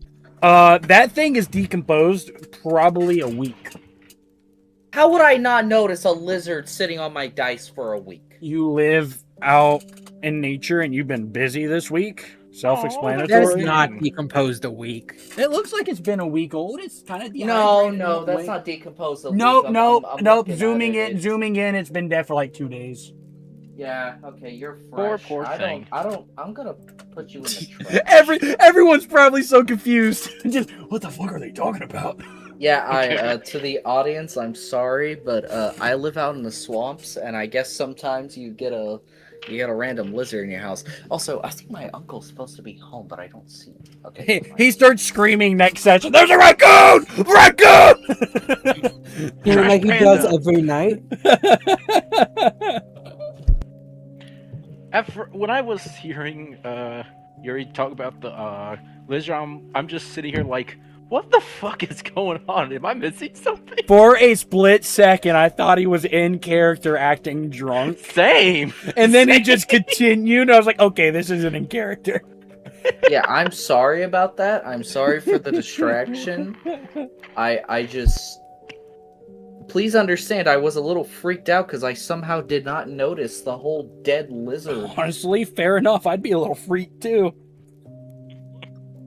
My word. All I'm right, sorry. so- Yeah, no, so he's just drunkenly telling stories to a crowd of these people and just drinking and drinking and drinking and just having a wonderful time right now. So while Quip Quip regales the people with drunken stories, what is Elizabeth doing?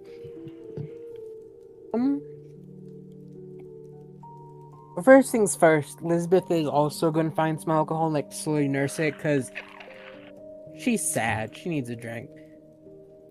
Hey guys, I'm sorry to interrupt, but my uncle's here and he's supposed to be bringing me food, so I am gonna be a second. Alright. Just heads up. Well, you were given a task. You know, I'm doing that as well. It was first get some alcohol and then nurse it during the task. It's not a lot, but just enough to help. Alright, well, I forgot what the task was. Rurik had Pretty sure- asked of Lisbeth to ask about the grove, figure out as much information as she can about the overcoming couple of months or up to a year, see how long the time dilation was and stuff like So that. 'cause these basically, people- what he did. So basically what Valaris told you. Yeah, so honestly, it kind of just shot my shit out the sky, but in a good Yeah. way. You get effectively the same information that Rurik did from And Yeah. then the other task was to celebrate. It's So been she's- like 2 years. Celebrating, she's getting drunk. That's celebrating. Roll me Brothers, Constitution. three bottles in with disadvantage. Yeah, because you don't drink that much. Thank you. Disadvantage. I was the one who used to carry alcohol. Yeah, but you drink like one bottle. Yeah, you downed one bottle because you were upset and then never touched it again. And then Rurik took the You other haven't bottle because he found was any pissed. You haven't asked for more bottles, to be fair. Constitution save with disadvantage. This makes me happy. I want you to know my second roll was higher, and they're so my second roll was higher, but disadvantage. How does a 17 do? You fail. The DC was 20. You barely drank. Alcoholic coma. What? I said you go into an alcoholic coma. No, it doesn't really bother you all that much. Just mostly giving a faint buzz, I suppose. You realize this alcohol is faulty. Yeah, once. Way to ruin my attempt to get you blasted and Oh no, trust me. poison One status effect. fucking wait, give me a sec. Once she's like gathering information to the point where people are just repeating things, it's like I'm thinking that was she nursed a bottle. Now she's going to go get hammered. Fair enough. Like she was Make her nursing roll it again. as- Make her roll again. She had a task to do. Her task is done. Now she could go be emotional drunk. You hear a voice. I didn't say get fucking hammered. Yeah, I rolled again. I got a 5. Yeah. Imagine if Rurik can actually telepathic get into someone's head and just say, what did I tell you? I You told know to do there something." are spells called message. They're fun. Too bad I don't have them. They also have like a range of like 30 feet, I think. Yeah, I think it's like 30 to 40 feet, somewhere in there. And I've it's only also seen it line of happen sight. once, and it was during Campaign 4 of Critical Role. Of course it was. Of course it was. Fuck you. So she got her task done. Now she's hammered. All right. What about gonna- Sinclair? She Find somewhere thinks to getting cry. hammered mean actually picking up a hammer and smacking yourself while drinking a bottle. She's emotional, not an idiot. Okay, so Sinclair is gonna find a quiet spot and he's going to decipher, hopefully, the book that he was given, and also write it in Rulik's diary.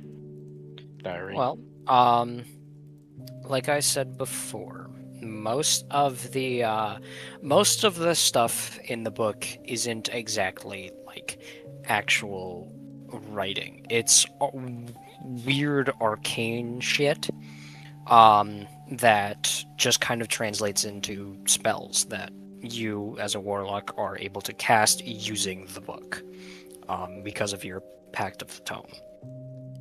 Fucking sadly, the quest Rurik gave Sinclair also doesn't matter. Yeah. Trying to reverse whatever happened, and now we realize there's like, yeah, fuck it. We're kind of fucked anyways. Did you already pick out all your spells for the Book of the Shadows? Yes, I do. I have two because that's how. Yeah, That's the book what I says start with. you have to start with 2 ritual spells. But I can get But some that's out of specifically random. the invocation. The book of the Pact of the Tome, you get 6 additional cantrips from any spell list. Oh, okay. Yeah, I didn't know that part. So there's the 6 I- cantrips and then the 2 ritual spells for that invocation. Well, Leon, it's Yeah, a I'm great go- time for you to go through your cantrips. Yeah, here's the thing though. I'm gonna have to rewrite the entire character sheet because No, I just can't get a notebook, or either send it inside of your little sub channel and have Sam pin it. Okay, yeah, that works. That way you don't have to remake your entire character sheet. All right. I only knew what Leon was sending me screenshots. It's my bad. I should have actually sat and called and helped him. Leon was asking me a lot of questions. Well, I suppose unless anybody else has anything they would like to do, aside from getting either really drunk or reading. Cry. Sinclair, book in one hand, wiener or alcohol in the other. Wiener and or alcohol in the other. Why not both? Drink from your cup while you're beating it. Viewers, I am so sorry. No, you aren't. I'm not, but I'm gonna pretend I am. I'm back. Style. Yeah, come back. Did you say 2020 style? No, hoppy style. Oh, Like God! alcoholic hops. Drink it hoppy style. Don't splash it. Trust, it'll burn.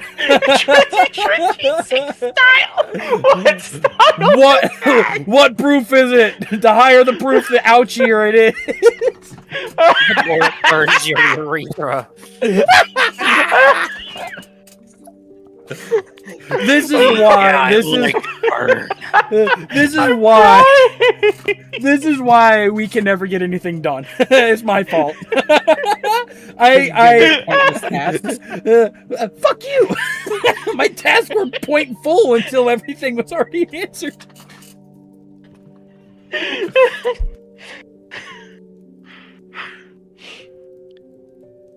I can think of one. Oh, go ahead. No, you first. I was gonna say he's gonna I think Sinclair's gonna like sit down and just like have a few drinks here and there. Nothing really happening. Then I suppose if there's nothing else that the rest of you want to do, we can go ahead and go back to Rurik.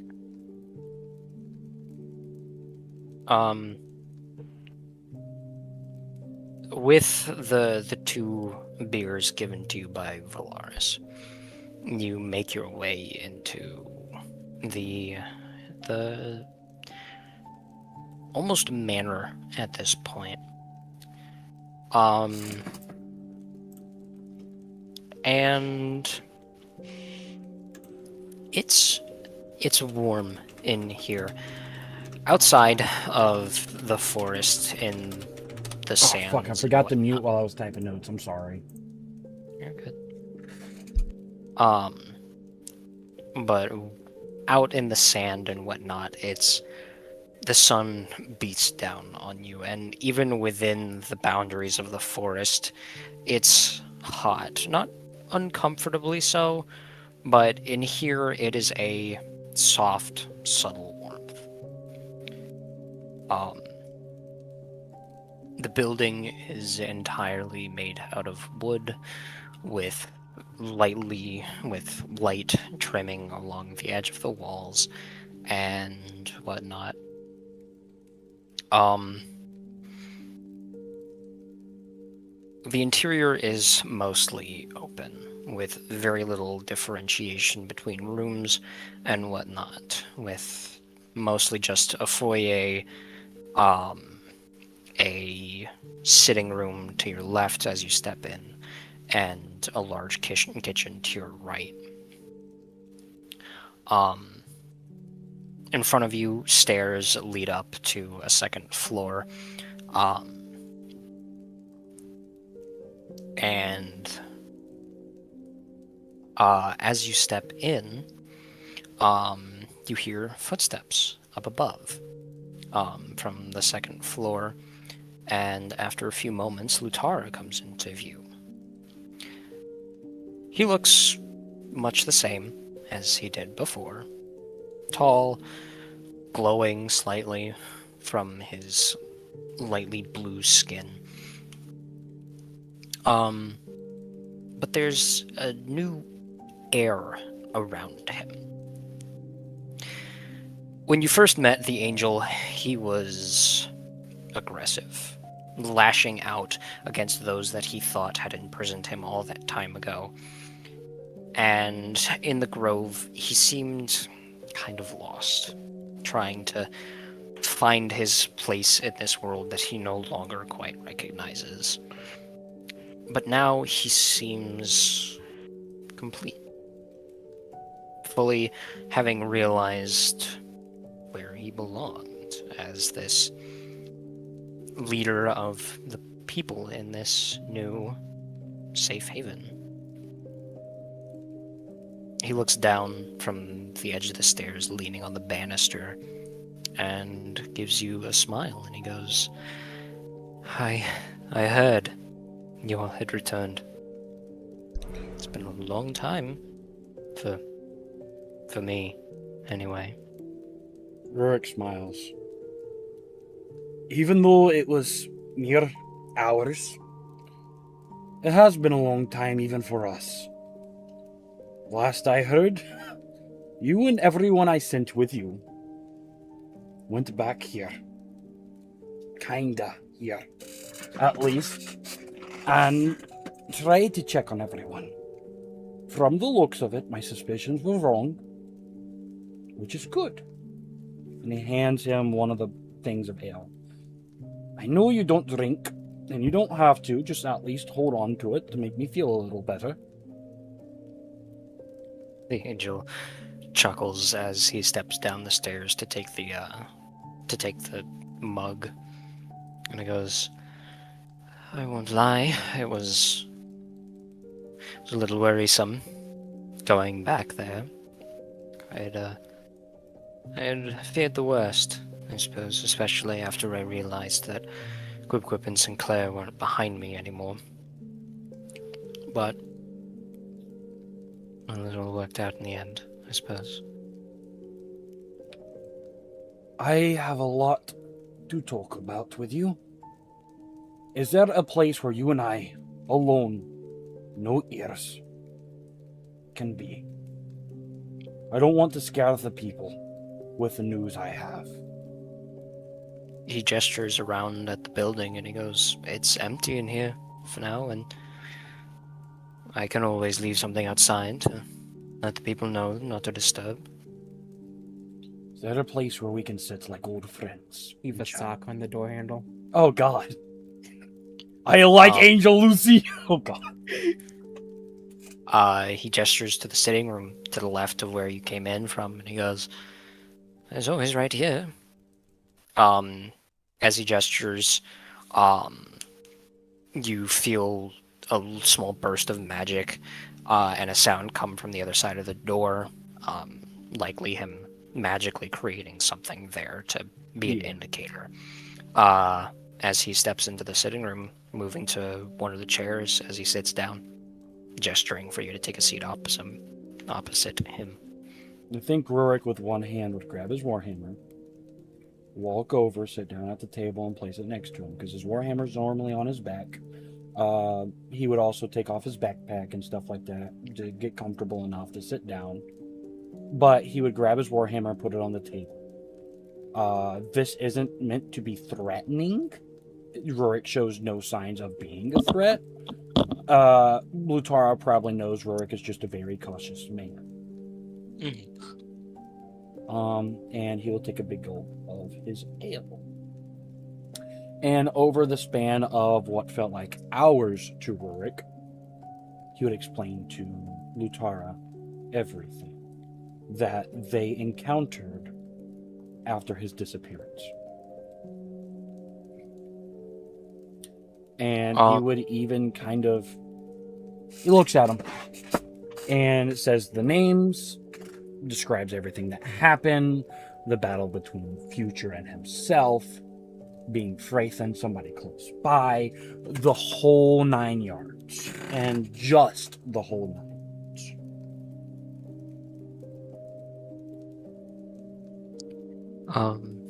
As you explain to him, as he still holds that mug that you handed him, still not drinking, his face retains this like faint smile, never really fading, but something in his eyes kind of attests to some amount of concern behind it. Hold on, give me a second. I'm holding. Hold me. Sorry. Hold now. I'm 6 feet from the edge and I'm thinking. But he sits for a few moments, just kind of contemplating everything that you had told him, and he goes, "So, the man that you all met back then became an aspect that's... I mean, I suppose they have to come from somewhere." They're not born from myths, legends, from the dawn of time. I mean, Valus hasn't been around since this planet was born. They're chosen. Chosen by Phaenorax. And Rurik stares into where his eyes are, just stares, lingering on Phaenorax, waiting for a response.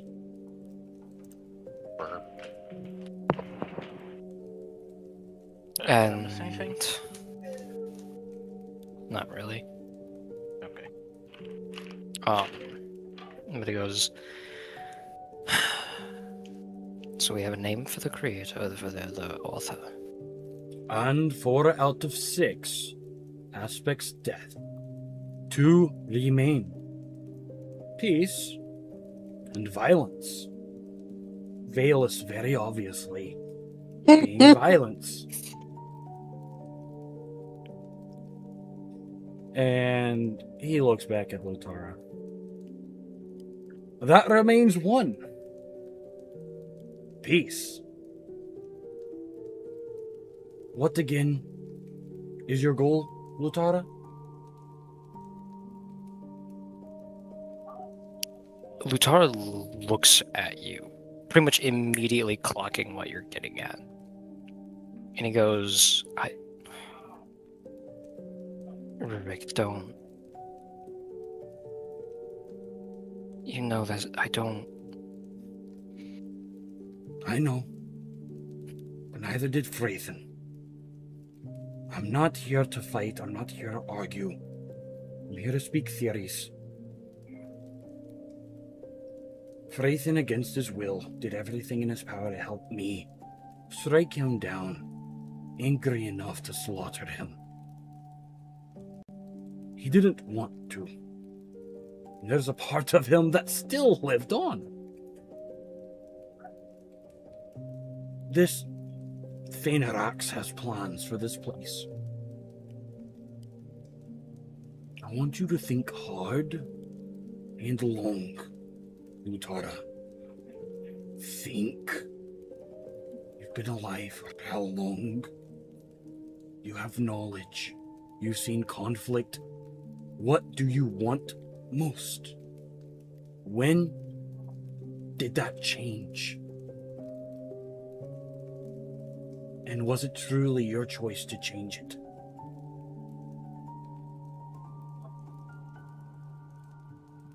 If you're implying that my want for this, he gestures around, seemingly at the inside of the building, but you can tell he means the forest, the people living within. He goes, if you think all of this was just some grand design, Rurik shakes his head no, and he holds up his finger, interrupting. No! I don't want you thinking that I believe in you as a traitor. I don't think you're doing this because you simply are designed to all of a sudden. I know you're doing this because you want peace. Rurik looks around, and you're achieving it. You're doing very well. I've never seen these people in high spirits like this. This is peace that this world should have known a long time ago. But I think we're looking at the aspects wrong from what we've been told and what we can theorize. Right at the start, when the aspects were told to me by the Oak Mother, I thought they were created at the start. Freythan proved that wrong. But Freythan wasn't created to be an aspect. He was chosen. Freythan looked heavily onto the future. He saved everyone that was able to fight alongside you and free you in that cave minus Quip Quip, because he hoped for a better future. Sure, you hope for a better future, but you also hope for nothing more than peace. And I'm scared that my theory is correct, because I want you to witness peace. I want you to taste it, the freedom. No Veilus, no Phainarax. There's still one aspect unaccounted for, and it's peace. So please think. Maybe against your will, you may not realize, but they knew every step. Veilus was following us at the beginning. Very clearly not anymore. How do they know every other step? How did they know to talk to us the moment you teleported us? I'm not saying you're doing it on purpose, but I want you to look deeply into yourself, sensing anything. And Rurik walks over, leaving all weapons aside, holding his hands up, and walking over to Lutara, putting his hand on his back. I need to know that somebody as good as you doesn't need to die to save this planet. Because I don't want you to die. I want you to live. It's my desire for you, fellow soldier, to not have to make a sacrifice as grave. I want you to see the peace. Allow me to help you search. He begins to pray to Merkin.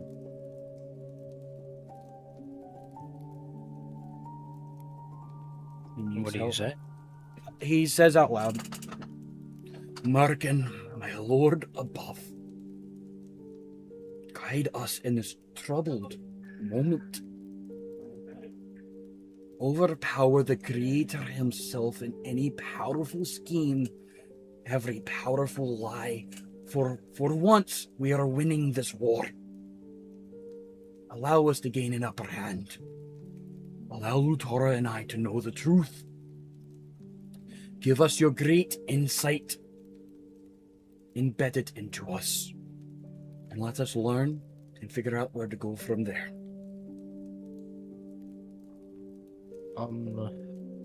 Roll me a religion check, and because it's with Lutara, I will say you can do it with advantage.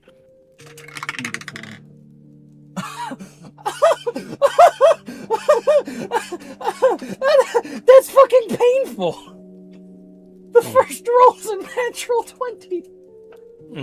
See if the second one's also a natural 20. If it's natural 22, I don't know what I'll do. It's a 7. So 25 is the first roll. I'm a little upset at this, but at the same time it's good, you know? Like, I got a good roll, but I could have saved that for later if we had to fight Lutara or something, you know? Like, I could have saved that nat 20 for the worst. That was my Merkin die. Oh my god, that was my orange die. I just realized it's the perfect time for a nat 20. I prayed to Merkin, used the Merkin die, and got a nat 20. Okay, I take back my upsetness.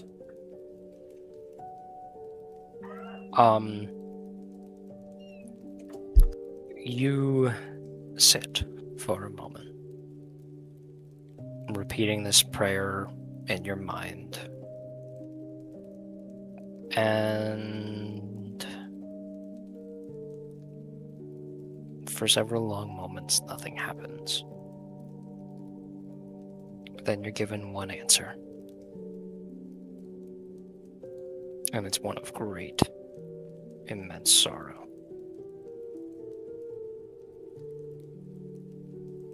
And nothing more.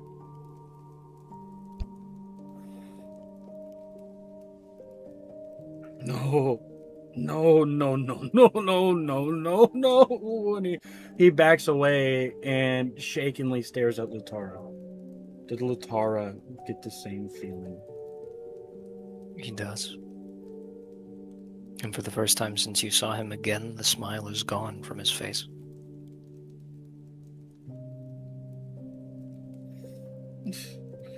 No, not you.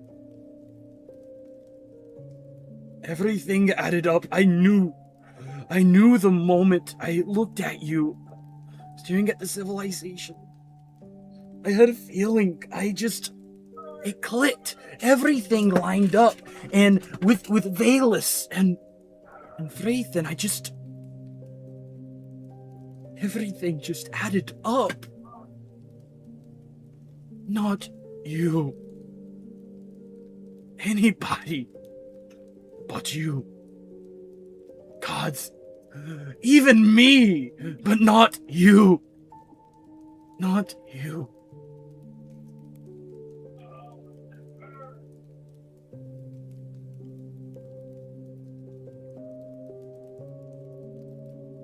Lutara sits in silence for several long moments, just watching you.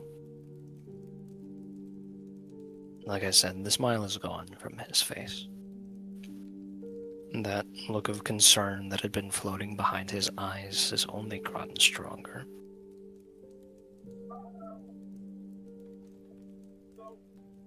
And as that feeling from the prayer to Merkin fades from you, and fades from him as well. He lowers his head, looking to the ground as the ever-present glow around the angel dims slightly. And he goes, "Who knew? Who knew that the one thing that I wanted would be the one thing I couldn't have?"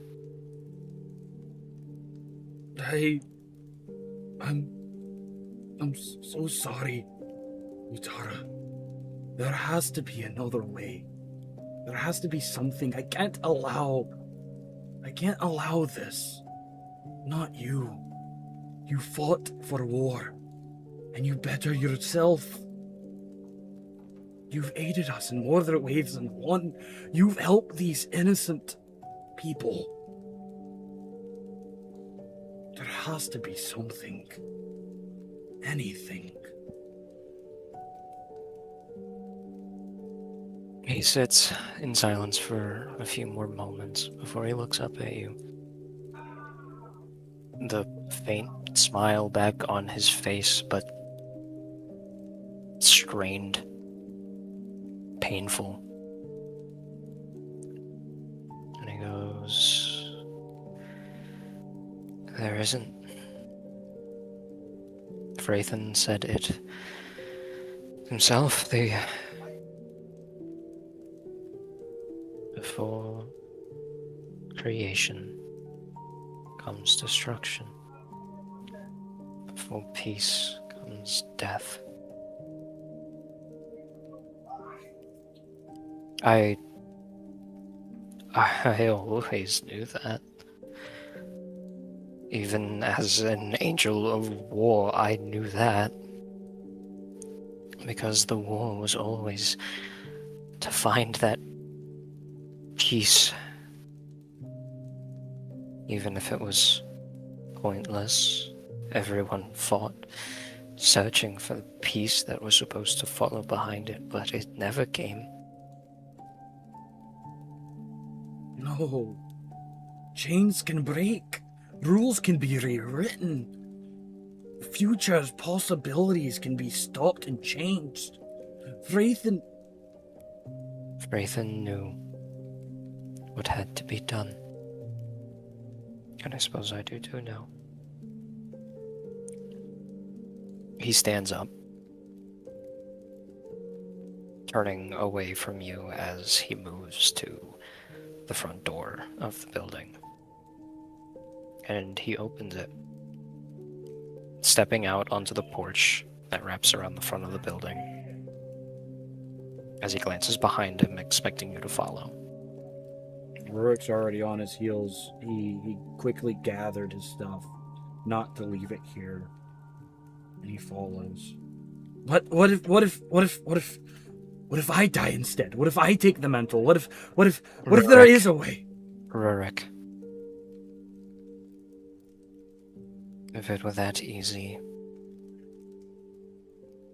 then I don't think any of this would have happened to begin with.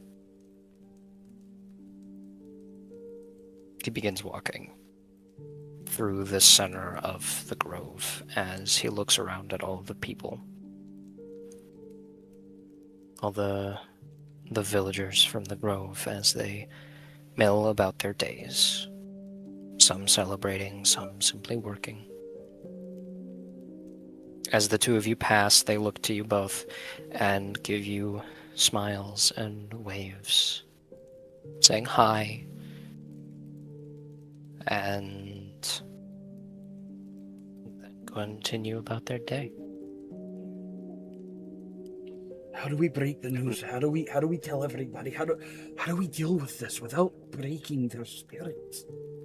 They've already gotten the structure. Frankly, they don't need me. Not anymore. They need a leader, as strong and courageous as you. There is none like you. He chuckles. Rick, Please. I was a leader. Once. I was a general. I led the armies. I was the spear tip. I was the edge of the sword, but now I am... I'm not that. Not anymore.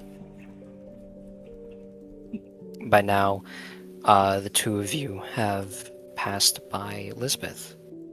As she's drinking, Lisbeth, you look out and you see Rurik and Lutara walking.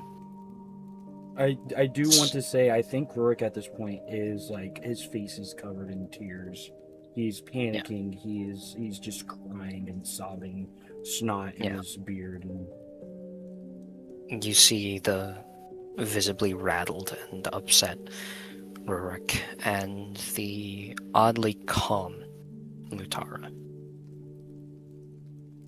And as they pass, he continues and he goes, I have set the groundwork for them. They have everything they need in this place. Everything they could need. They have their homes, their farms, their friends, their family.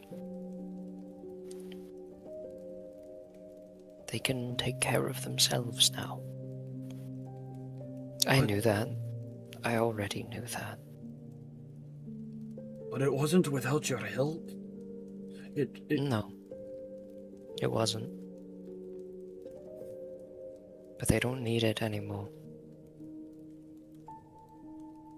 When you go And if missing, they're going to break. They look up to you.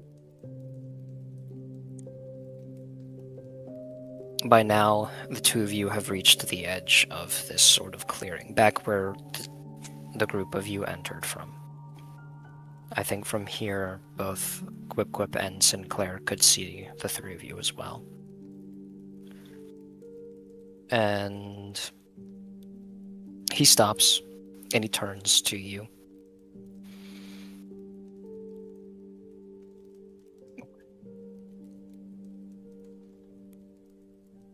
You said three of you.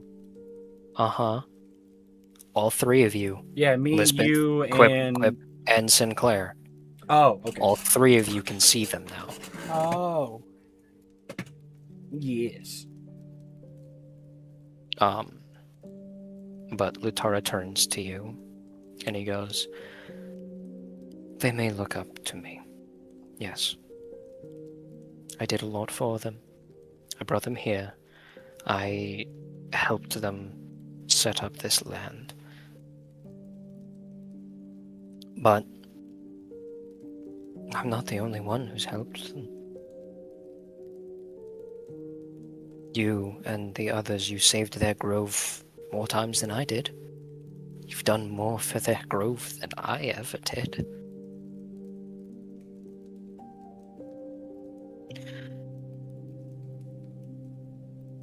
All things have their points. All things have their ends. Peace does not arrive without death.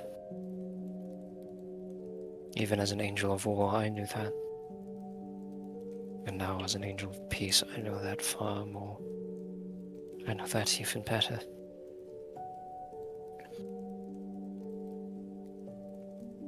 I suppose there was a time where I would have fought tooth and nail for this.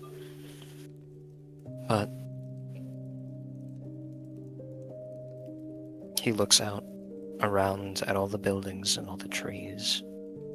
At Quip telling the stories to the Grove's people, and Sinclair reading his book, and Lisbeth having her beer, and all the other people. And he goes, I may not get to see the rest of the world experience the peace that I so desperately desire for it.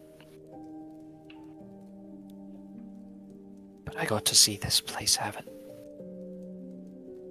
I got to lead their hands as they forged it themselves.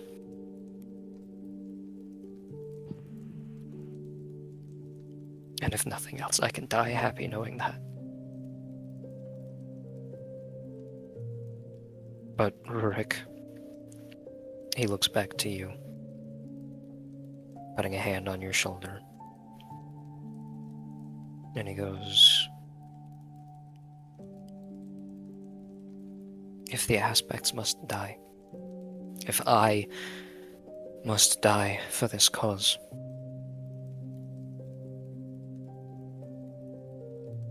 then you need to make sure it's worth it. I hate putting this charge on your shoulders, on Lisbeth's, on Quip's, on Sinclair's. But like I did for these people here, my death sets your groundwork. Gives you that one final push towards realizing what I want, what I see for this world.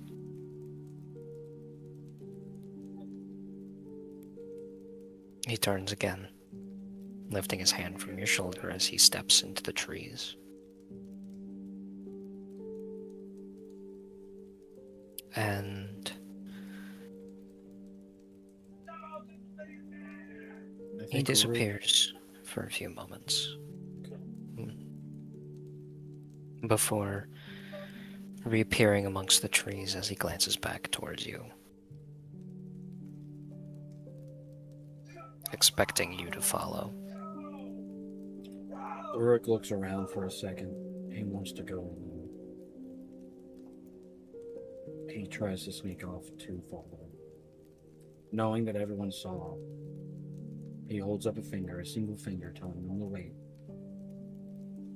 And he continues forward.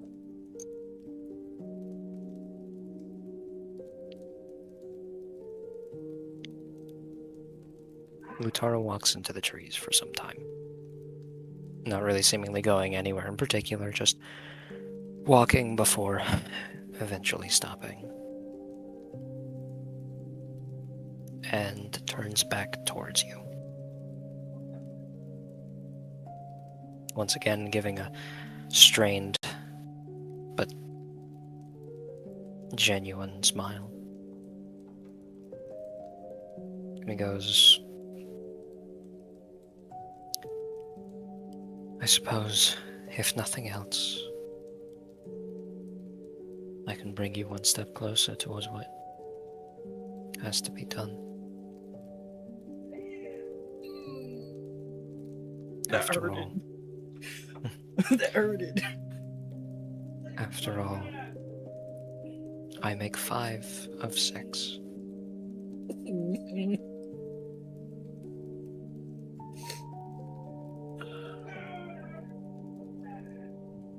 Just make it and as the word fast begins to come out of his mouth, a form appears behind Lutara. No, fuck, no, I know who it is.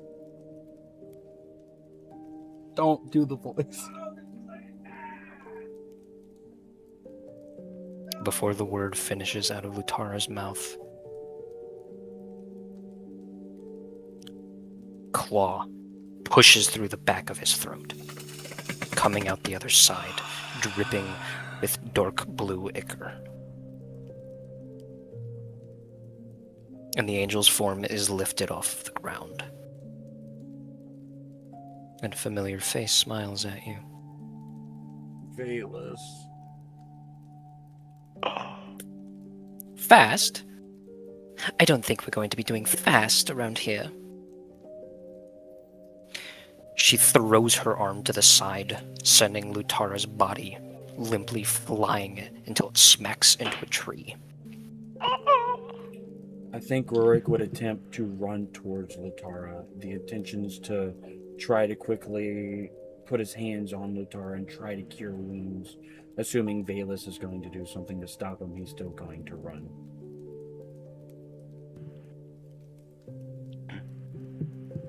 Valus does. She steps in between the two of you, and she's different than the last time you saw her. The last time any of you saw her was within the castle, up at the top. The only other time you've heard her was in the realm surrounding Aeternium, but you didn't see her then. But now she is different. Most of her drow features are gone. She is tall and hulking. Her arms are disjointed. Sharp angles and long claws, and a sharp tail swings behind her. But as she speaks, her voice is somehow identical. You see, there is a certain amount of... there's a timeline to this. You must understand. This all has to go at its certain times and at certain places. This doesn't supposed to happen yet.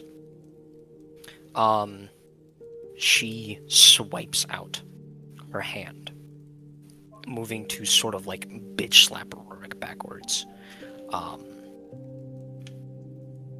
Give me 1 second to find my d20. That is a 21 to hit. That hits. I have an AC of 17. Or roll me a dexterity saving throw. Oh, great. Use the thing I have a +2 and not a +8. No shot. I rolled a fucking 18. So, with the +2. It's a dirty 20. Yep. Alright. Well, you don't get smacked backwards, but you do still take 13 points of bludgeoning damage. And she stops you in your tracks and goes, he is supposed to die, yes. Don't get me wrong, but he's supposed to die on our terms, not yours. Or rather, not his. Behind her, her tail wraps around Lutara's throat, picking him up again, causing the blue ichor to flow around the coils of her tail as she holds him high. From Lutara's throat, coughing emits as he tries to breathe, both around the hole now filling his throat and her tail wrapped around it. And she goes, Surely you weren't thinking it would be that easy now, were you? Come on now, it's like you said yourself to him just a few minutes ago. We already knew. We're always steps ahead of you. I think Rick smiles at Valus. A real big grin. You've lost. You're scared. Coward. That's why you strike from behind. Or you use your little powers. That your king, your leader, somebody miles ahead of you, because you're weak, gave you. I won't make it 5 today. Let's make it 6. And he spits blood on the ground.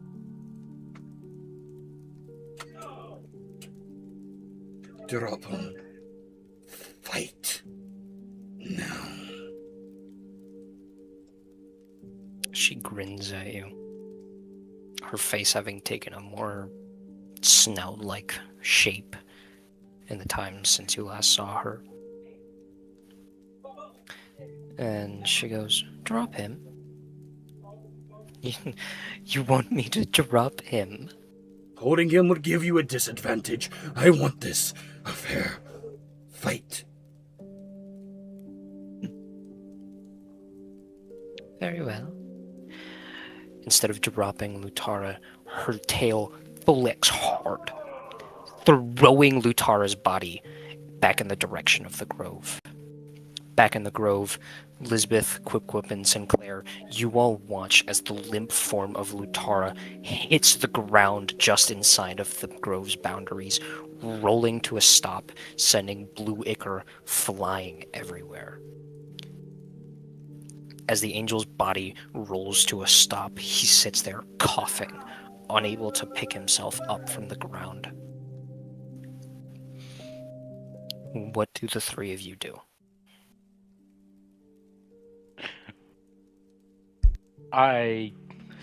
Seeing this, I am going to immediately assume that something's going on, and I'm going to angrily get up and go right outside to find Ruick to make sure he's okay.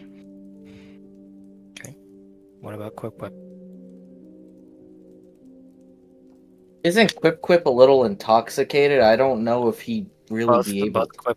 Both Quip and Lisbeth are, but you also rolled a 15 on your con 15. save? Yeah. So you're drunk, but not like debilitatingly.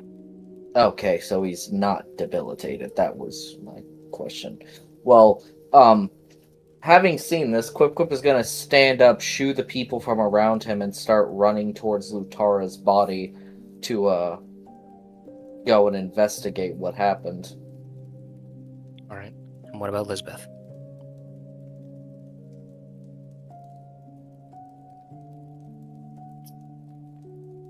Did I hear Rourke yell or hear Valus with my elven hearing? Roll me a perception with disadvantage. You know, because you got that drunk Adidas. Well, I got it at 1. Yeah, you didn't hear that. Hmm.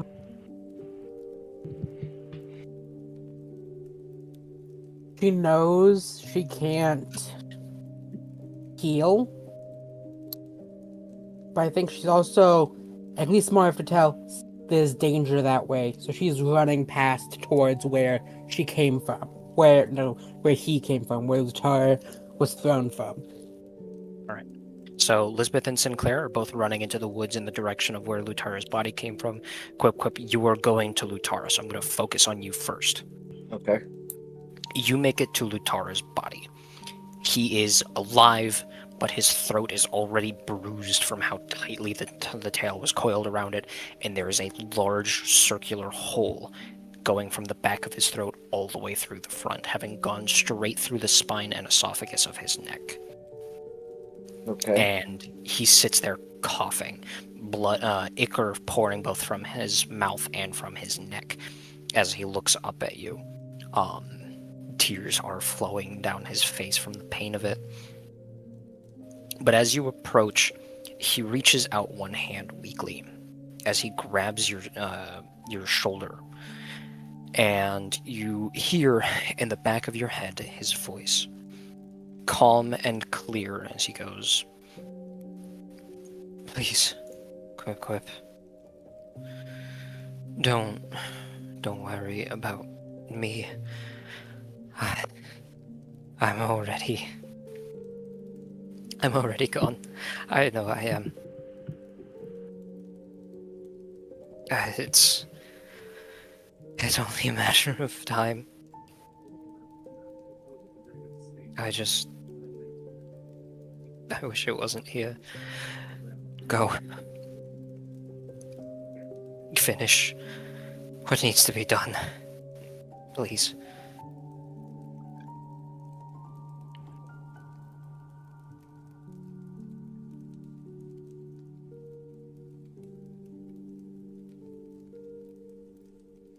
Is that it? That was it, yes.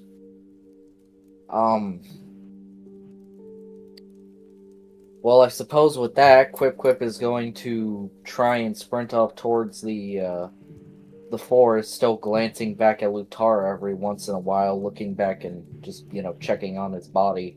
But he gets the memo pretty loud and clear. No time to worry about that. Lutara's gonna die anyways, so might as well figure out what killed him. Alright.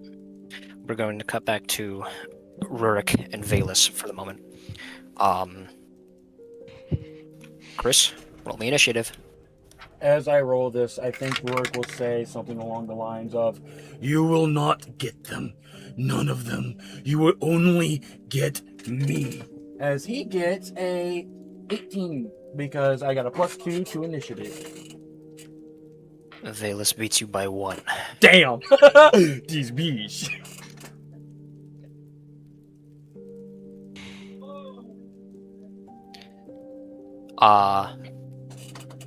So Valus grins down at you and goes, "Your friend over there. Are you not going to go check on him? Surely he means more to you than I do. Your little friend, your angel of peace. Come on, surely you want to go check on him." I do, but as much as I do, you threaten Rhea, Merkin. You threaten my wife. Your pawns attacked the grove. And I know that my allies will do what is necessary, you fool. You threw him straight to the grove where they could see. They'll be here in mere moments, so if you don't kill me now, we will kill you. Bring it on.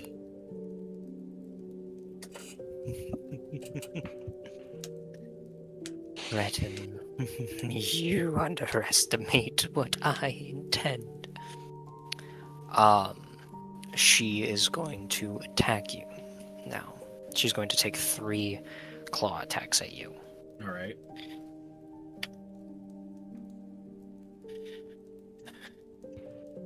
First is a natural 20. Oh, fuck. Second is only an 8.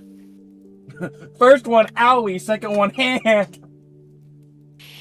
Third is a 19. Before we continue, remember, I did take Battle Master. So let's do this Yes. attack by attack. There's a reason why I'm saying this. Okay. Alright, so the first one hits. So, so how much damage am I going to be taking? Oh, let me turn on the battle music. Oopsie. Volta reaction will do great. Thanks. Play! Thank you. Let's loop that bitch. Are you looped? You are looped. Cool. Sorry, Ludette. I don't like the way he's still rolling. 24 damage for the first attack. Wow. So I'm at 87 HP. Oh fuck! I shouldn't have said that out loud. The second one misses. Is there anything you're going to do in response to that? That one misses, I am going to burn a superior die. Okay. When I do, I'm going to use a Battle Master move called Riposte. I think is how you pronounce it. Riposte. Riposte. I don't know why I'm so stupid. I'm sorry, y'all. What it does, I'm sure you already know, but I'm going to read it for the people in the back. When a creature misses you with a melee attack, you can use a reaction and expend a superior die to make a melee attack against a creature. You hit. You add superior die to the attack's damage roll. Superior die is a D8. I'm going to spend it, and I'm going to roll to hit. But first, I have to roll a superior die. So that's going to be a D8 roll. That's a fucking 7. Beautiful. Okay. So whatever I get damage-wise, You'll add 7 well, I'll to add yeah. 7 to it. So now I'm going to roll to hit. I rolled 19 plus... That hits. Oh. You're not even going to let me have the enjoyment of telling you I got a It's a 28 to it's hit? 20, yeah. Damn. You took the fun out of it. I'm not going to lie. I'm pretty happy I hit. That's going to be a D12. That's 12 damage! Jesus. Plus 5 plus 7.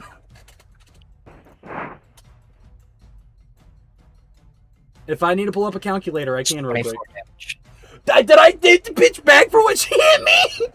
You did, yeah. That's fucking awesome! Bam! Took the force Bam! and spun and hit it You like that. cracked your voice so bad. I was Holy high moly. pitched. I was excited. Can you blame me? I actually hit the motherfucker. I'm happy for once. I'm not crying like I was 30 seconds ago. Fuck you, Sam. All right. The third attack did hit though. Yes. I have an So AC that- of 17 and you rolled 18.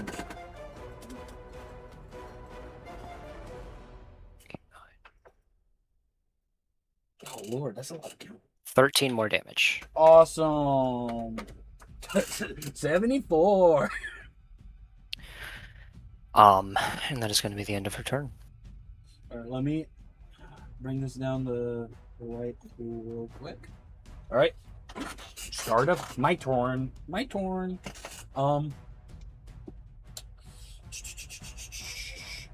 Friendly reminder, I am new to the whole fighter thing. It's going to give me a moment. I'm going to figure it out, I promise. I think I am going to take my action surge. The way it works is I can only have one additional action on top of the regular action and possible bonus action. Once I finish this feature, I must finish a short or long rest before I can use it again. So with my first action, I'm going to roll to hit.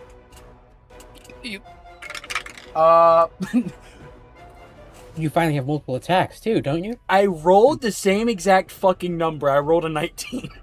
Jesus Christ. Okay. I'm happy because it's my merchandise. He's with me. He's with me.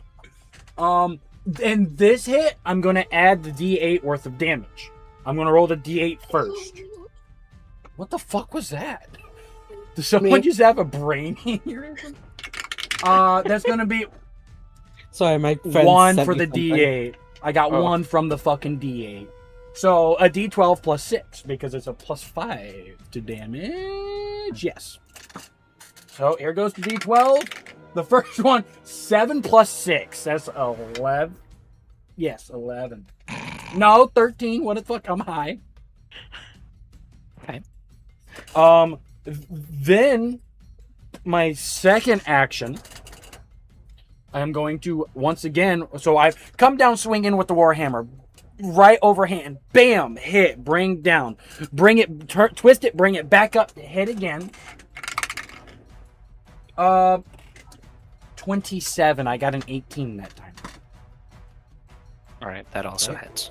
Damn. I cannot use my. This is the one turn. I'm gonna have to roll just the normal damage plus 5. 9 plus 5. All right. And then, Sam, I've already showed you this. This is the first time I get to do it.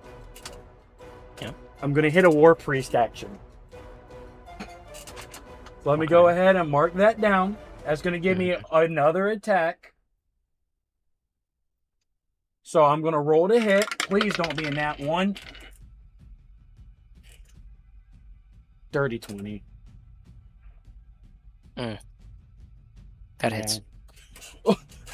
Okay! I'm gonna roll my normal 6 damage total. I rolled a 1 on the D12, bro. So I'm gonna be hitting upward and then bringing it down straight down to hit. And I believe what that does is it takes away my chance to do a bonus action, right? War Priest? Yeah, because War Priest is a bonus action. Yeah, bonus action to War Priest and I get the third attack. So that will sadly be the end of my turn. All right. I'm going to say about now is when everybody else shows up. So the three of you roll me your own initiatives. Now for the rest of the time being, until I long rest, I can only have 2 attacks per turn. Unless I choose to use a 17. 17 for Elizabeth. Okay.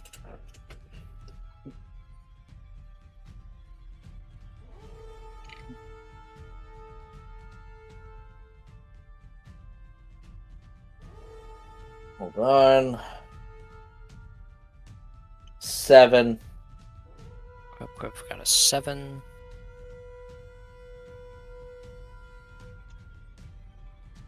Right, what about Sinclair? what's currently happening in front of me? I need you to roll initiative first. Oh, sorry. I gotta fucking do. Plus your initiative Okay. modifier. Yep. Hold on. Which should be your dex mod. +2 as a barbarian, I think. Yeah, but I'm pretty sure. It's a +1 for my initiative. Damn. So 3. Alright. Yeah. So as it stands, the initiative is going to be Valus, Rurik, Elizabeth, Quip, Sinclair. Which means it's going to bring it back around to Valus. I told you, coward. And he grins, blood dripping from his face. And what if I told you that I counted on it so that your friends here could watch you die? She's going to reach out and cast Power Word Kill on Rurik. Wow. You want to counterspell it? That's a level 9 spell. Go ahead and try. Gotta roll a 19. Wow.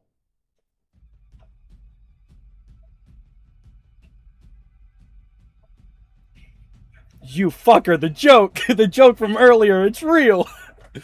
Didn't make it. Alright. Rurik, how many hit points do you have? 147.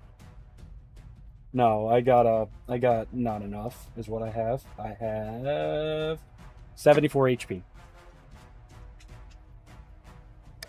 Rurik, before you, Valus holds out her hand. One long clawed finger pointed directly at you. For the first time, you see a glint of real anger in the shifted drow's face. I think that brings Rurik joy. He grins bigger.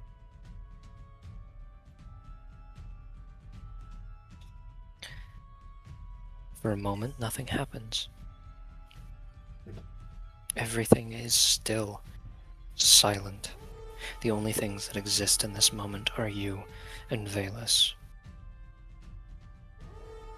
And then the world around you seems to stutter for a second. And then you realize that it isn't the world stuttering, it's your heart. It stutters again, and again, and again. And then it stops. Everything going quiet. And then everything goes dark. And Rurik collapses to the ground. Dead.